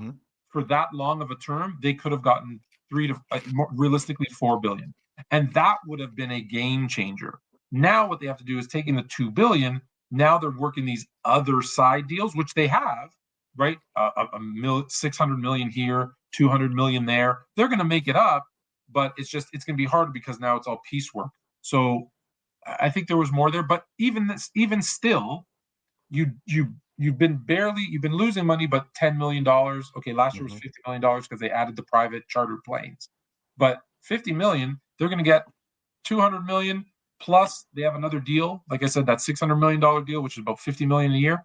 They're automatically going to be, if they grow none, like zero growth, which they've grown every year. So even if they had zero growth, they go from a $50 million loser plus expansion fees. They're going to be a $200 million in the black. So they're making money. So and that's doing a horrible job with PR, doing a horrible job with marketing, the players being shitty to fans and horrible with the media. Like with everything doing wrong, they're still going to make money. The last thing you need, no sport comes out of a strike better. None. So they're going to have to now. That includes the NFL, that includes the NBA, that includes hockey. Sure. To make it work and go. Baseball's just recovering now. It's been forever. It's been 30 years. I love the WNBA, but they don't have the product to, like basketball. Like when basketball had the strike in '99, 5 seconds later, they were signing that in 2001, I want to say. They were signing the biggest deal with ESPN in their history. Well, yeah, they had Shaq, they had Kobe, Jordan was coming. Like they had so much going on that, and there was people watching it. That's not the WNBA today. They're not at the stage. They're at the stage where they need to take a deal, and then the next one they can be a little bit more. So do you think that this current deal that they have? So because from listening to you talk about this, Tom, it sounds to me like this current deal that they had at 2.2, this is going to be outdated, and it's not going to take long for it to be outdated. It be like Scottie Pippen's contract. By the time in 2 years, by the time he starts getting paychecks, he's gonna be like, "Oh man, I signed a terrible deal." All right, Lee. Wow. Lee, you are up. It doesn't have to be WNBA. Hey, fellas. How's it going? What up? Just got a few things. First, I know Giannis is probably not going to go to the Knicks, but wouldn't it be pretty awesome? Be like Patrick Ewing 2.0 with his like a size and how he could work with OG and stuff. I think it would be pretty fun to watch, even if it doesn't come true. I don't know. What do you guys think? If Giannis would love New York, I think he would love New York as a city, as a player. The media would eat him up with his damn dad jokes. I think it would be a match made in. I'd love him on my Lakers, but it would be amazing because the NBA is better when the Knicks are good. and this would keep them good because they're good now. This would keep them good for years. I think it'd be a good fit too with his size and his energy and everything. But a couple other things, I'll tell a joke, and then I usually show an album before I tease. The joke is the guy's walking down the street. He sees a lamp. He rubs the lamp, and the genie comes up. He's like, "All right, you got 3 wishes, but whatever you choose, your mother-in-law will get a little bit more, like 50% more." And he goes, "All right." And he's like, "I want a house." She's like, "All right, you got a big house, but she's got a bigger house." He's like, "Cool." He's like, "I want lots of land." She's like, "All right, you got lots of land, but she's got a lot more." He's like, "All right, beat me half to death." Winner, chicken dinner right there. Yes, sir. That means she's going to get an even bigger ass whooping. I love that. I love my mother-in-law. She's a great cook. I love that. And I would never do that to her, but this is fun. For chill. This is for chill. Nice. All right. Is that you, big Sinatra fan, Chill? I am. I dig Old Blue Eyes. He's from Jersey. Yeah, he's from Jersey. I did not know that. I did not know he's that. Moboken. He was the first artist to ever create a concept album. Before him, everybody just did singles, and he was the first one to be like, "No, I want this to be about like New York, or I want this to be about like whatever the theme is." So, cool. Yeah. All right, guys, that's all I got. All right, brother. Good to talk to you. Yep. Jay. Joe knows ball. Hold on for a second, Tone. Joe, what are you talking about? Like, why is LeBron promoting Hennessy but not the WNBA? That's not his job to promote the WNBA. He doesn't get anything from that financially to promote the WNBA. That's the NBA's job. Why is James responsible for promoting the WNBA? Is it his job to also promote the NBA too? Is it his job to promote college basketball too? Like, is that really his job? Basketball, that's not his job. But I never played in the WNBA neither. So why is that my job? That's what he should do. He should go identify and go play in the WNBA. He could dominate that league for 20 years.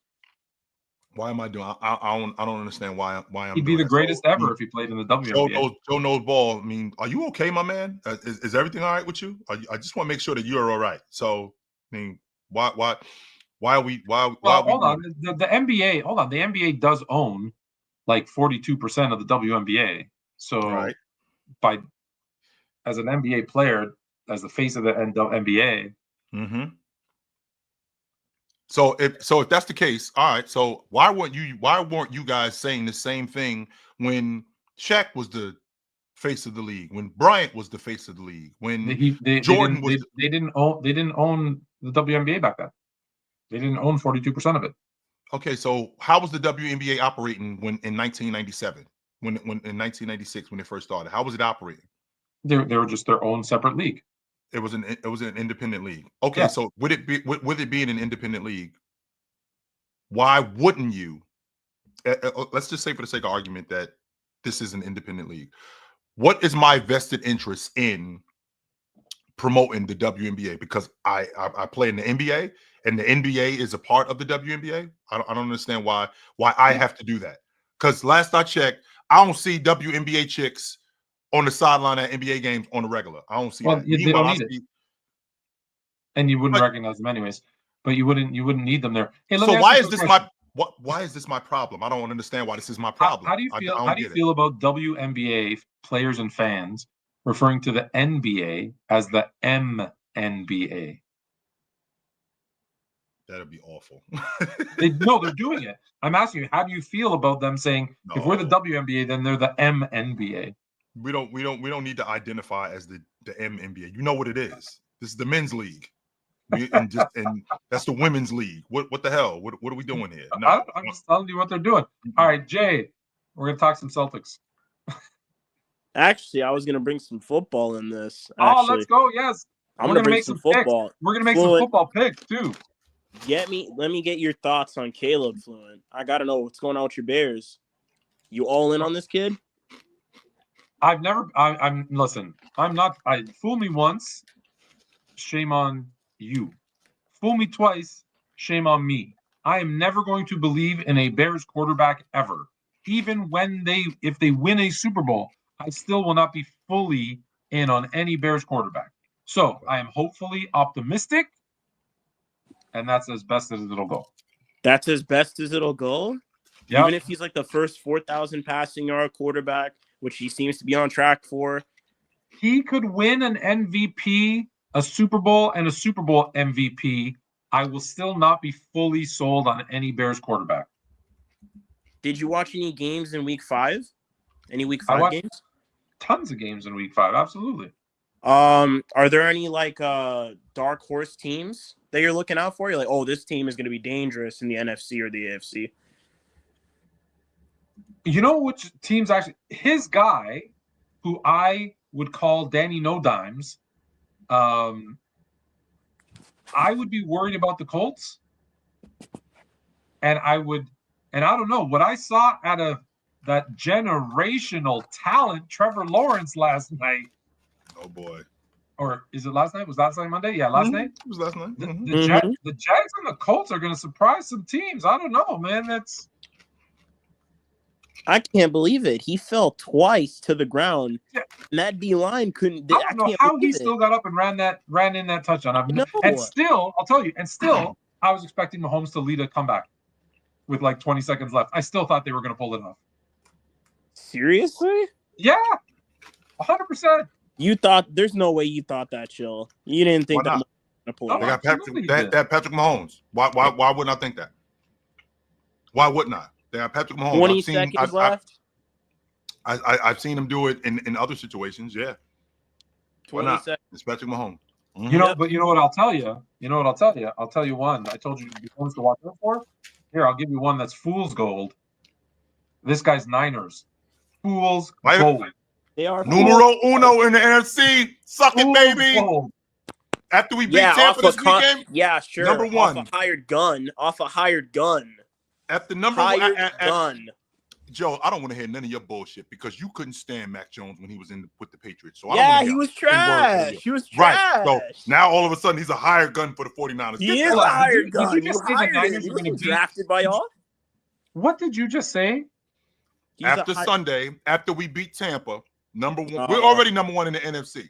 But after Sunday, when we beat Tampa, we will be solidified. We'll be 5-1. So what I'm hearing today, what I'm hearing you say today is you believe that whoever is going to be the quarterback of the 49ers, with all their bumps and bruises and fool's gold, you think they're going to go in and beat MVP Baker Mayfield?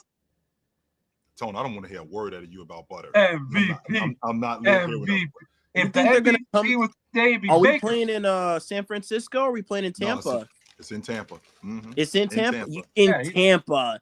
You really think you're going to beat them in Tampa? Why not? We beat them last time we played them in Tampa, and it's great weather down there. It's really nice this time of year. It's not like we're going into a bad weather situation where it's freezing cold or something like that. Why can't we beat them down there? Because they're building. Because those pirate ships are scary. That's why. You're right. Because Tampa doesn't lose in their building. They just rolling in their building. Give me a break. The West Coast Ibuka is going to go. He's going to put up 130 yards on y'all, bro. West Coast teams coming east. West Coast teams coming east. It's never a good thing. Chill. I got a question for you. Hold on. Sorry, one second. You haven't stopped eating for 2 hours. What is going on with you? You bulking up. What is happening? I've been nibbling on these chips. That's what I've been doing, Tom. I'm in a hotel room. I don't have snacks. You're gonna make me go down to the stupid lobby and pay $18 for a bag of chips. I've got hot Cheetos downstairs. I'm gonna go grab some actually. So, Chill. All I know I've got a question for you. Oh, what do you want to say, Chill? Sorry. All I know is that after Sunday, after we beat Tampa, who has been rolling, by the way, and I've sold you consistently, Tone, on Baker Mayfield. You have not been a Baker Mayfield guy. In fact, you call him butter. I think he's got the most fourth quarter comebacks, 23 now. 23 he has now. Excuse me, has under my throat. 23. And because he's got that, he can definitely keep you in. If you can keep the game close, he gets in the fourth quarter.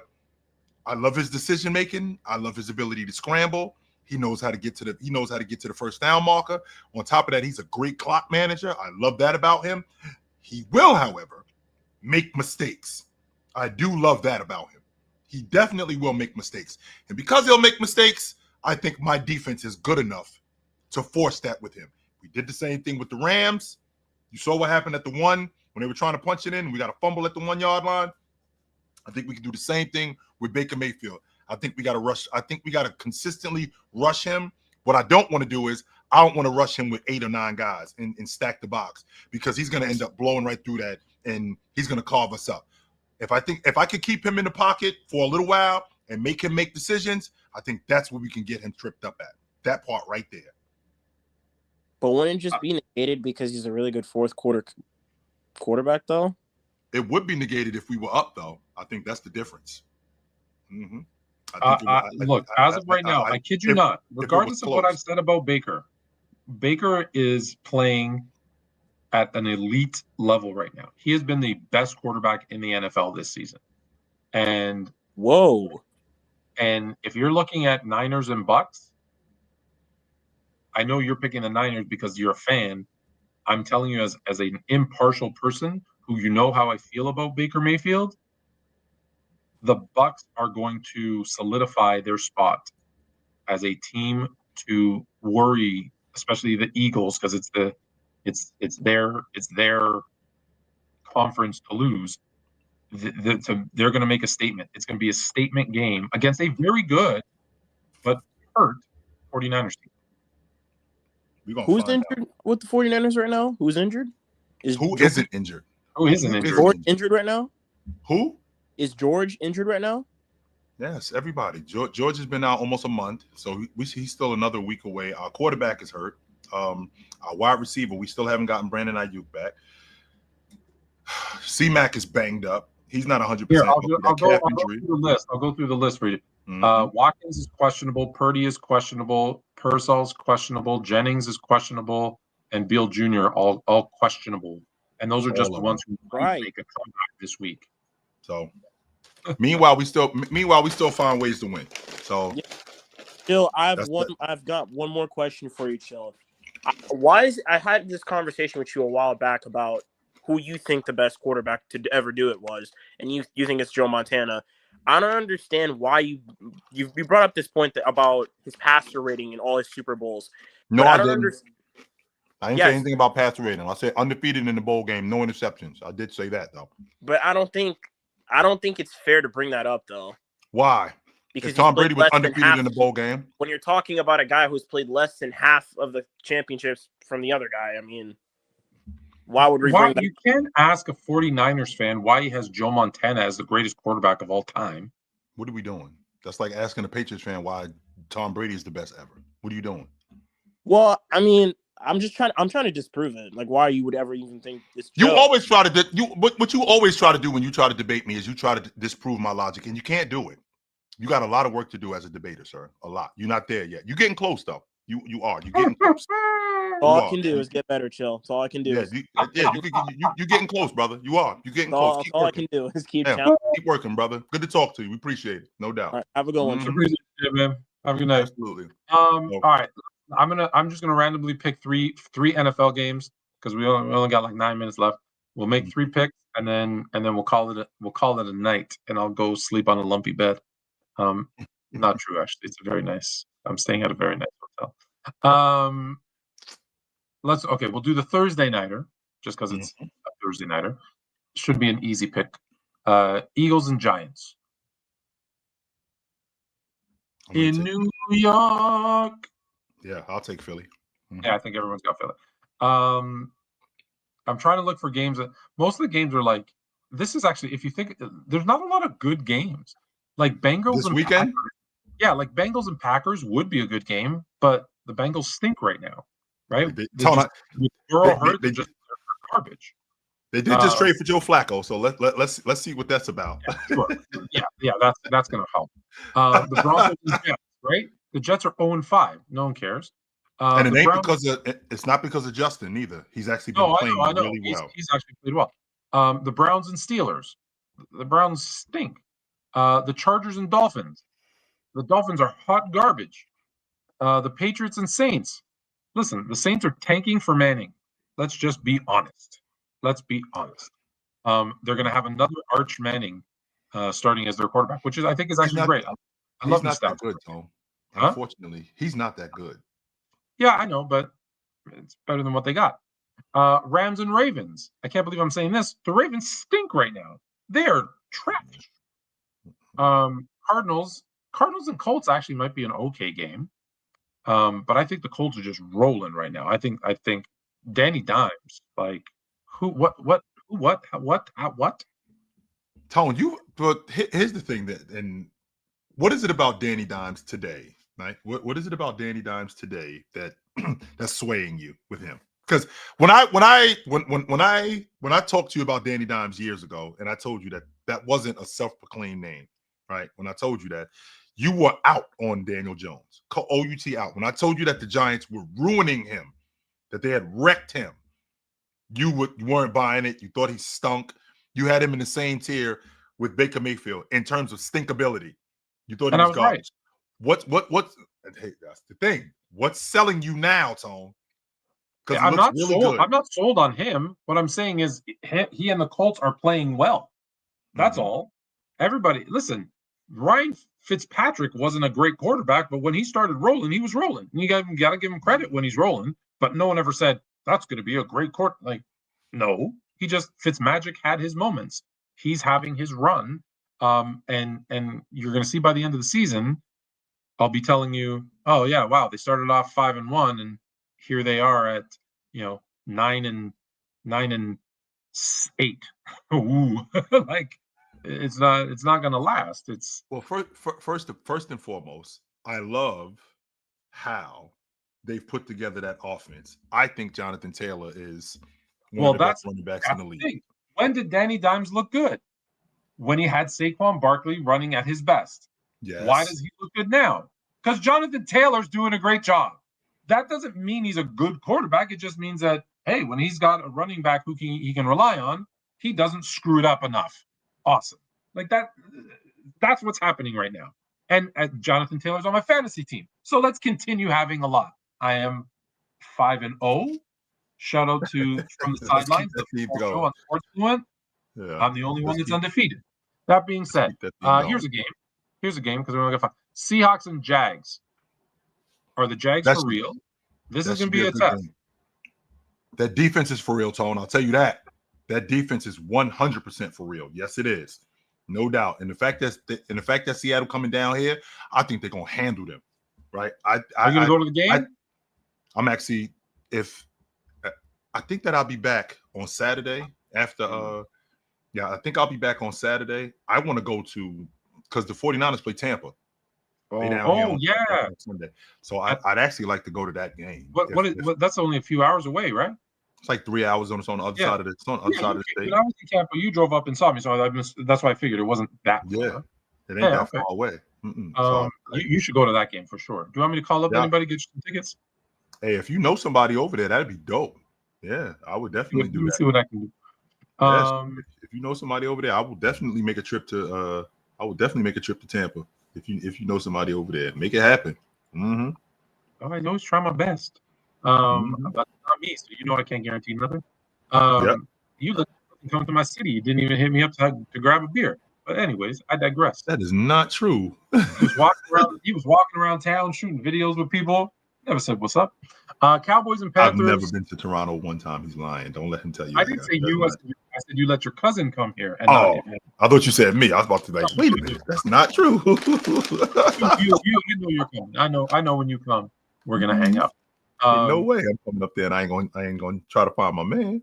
We are back to my thing. So we got Cowboys and Panthers. They both stink. Titans and Raiders. They both stink. Obviously, we talked about the Niners and Bucks enough.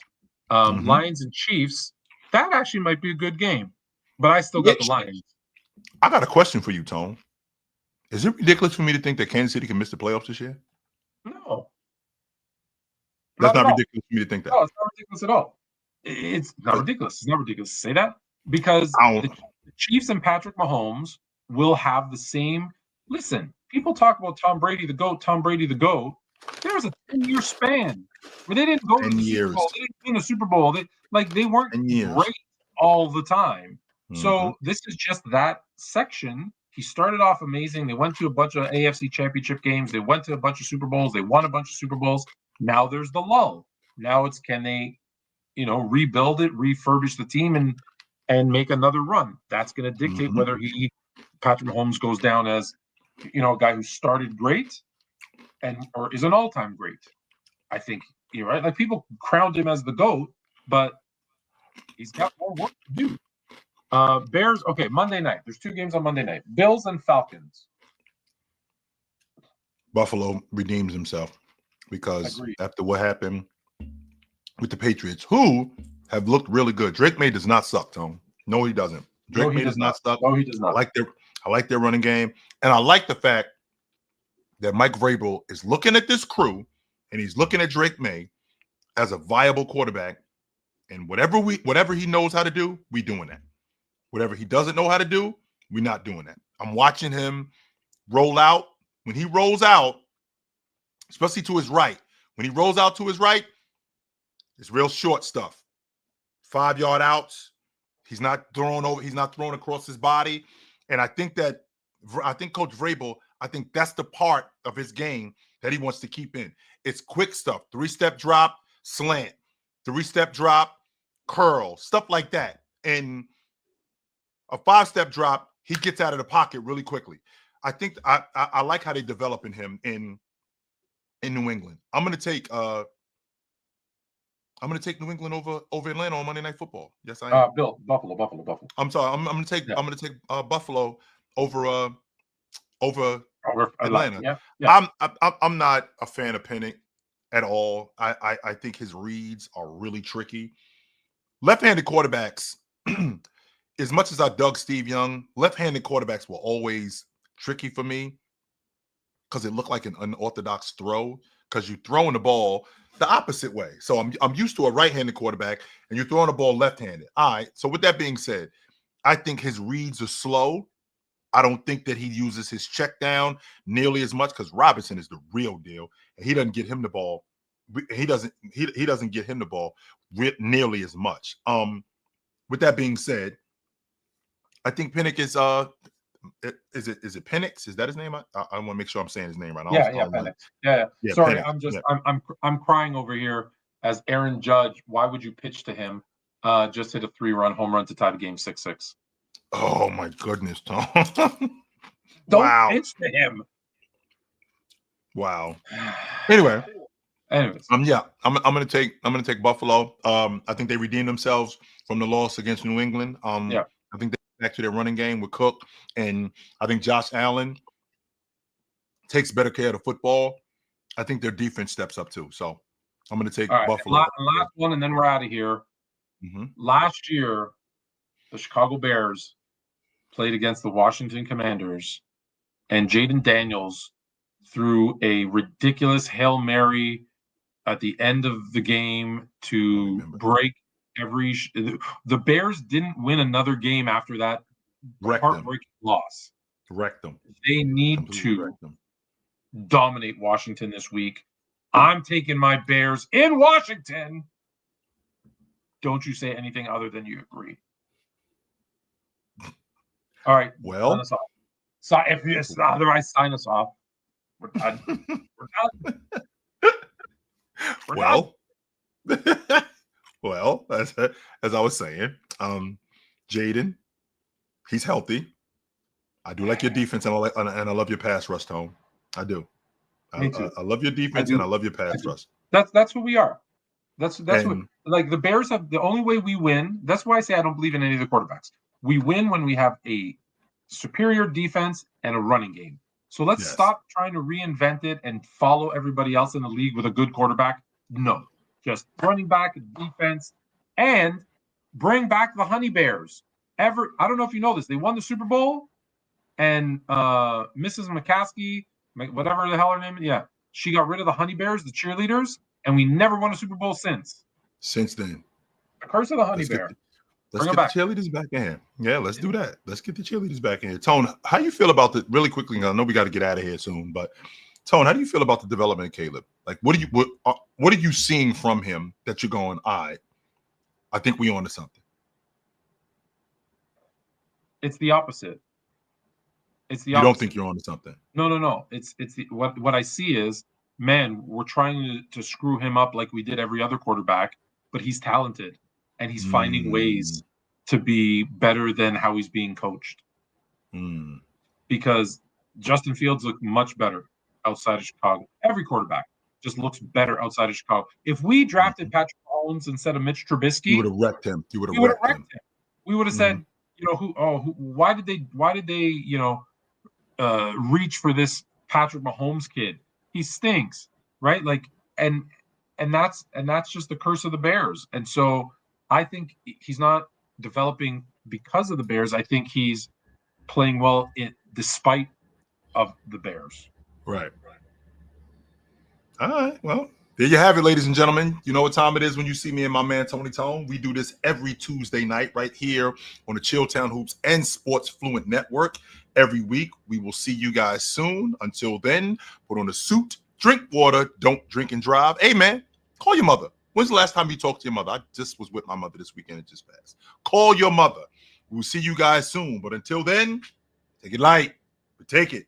Absolutely, man. It was good to see you guys. This was super dope, I miss my soundboard. Do you miss the soundboard? Because I'd have music right now. It'd be like, thank Fluent and chill, we call it how it's played from the field to the court. Every legend is away. Fourth quarter heat, over 2-minute drill. If you can't handle truth, better chill with the skill. LeBron or MJ.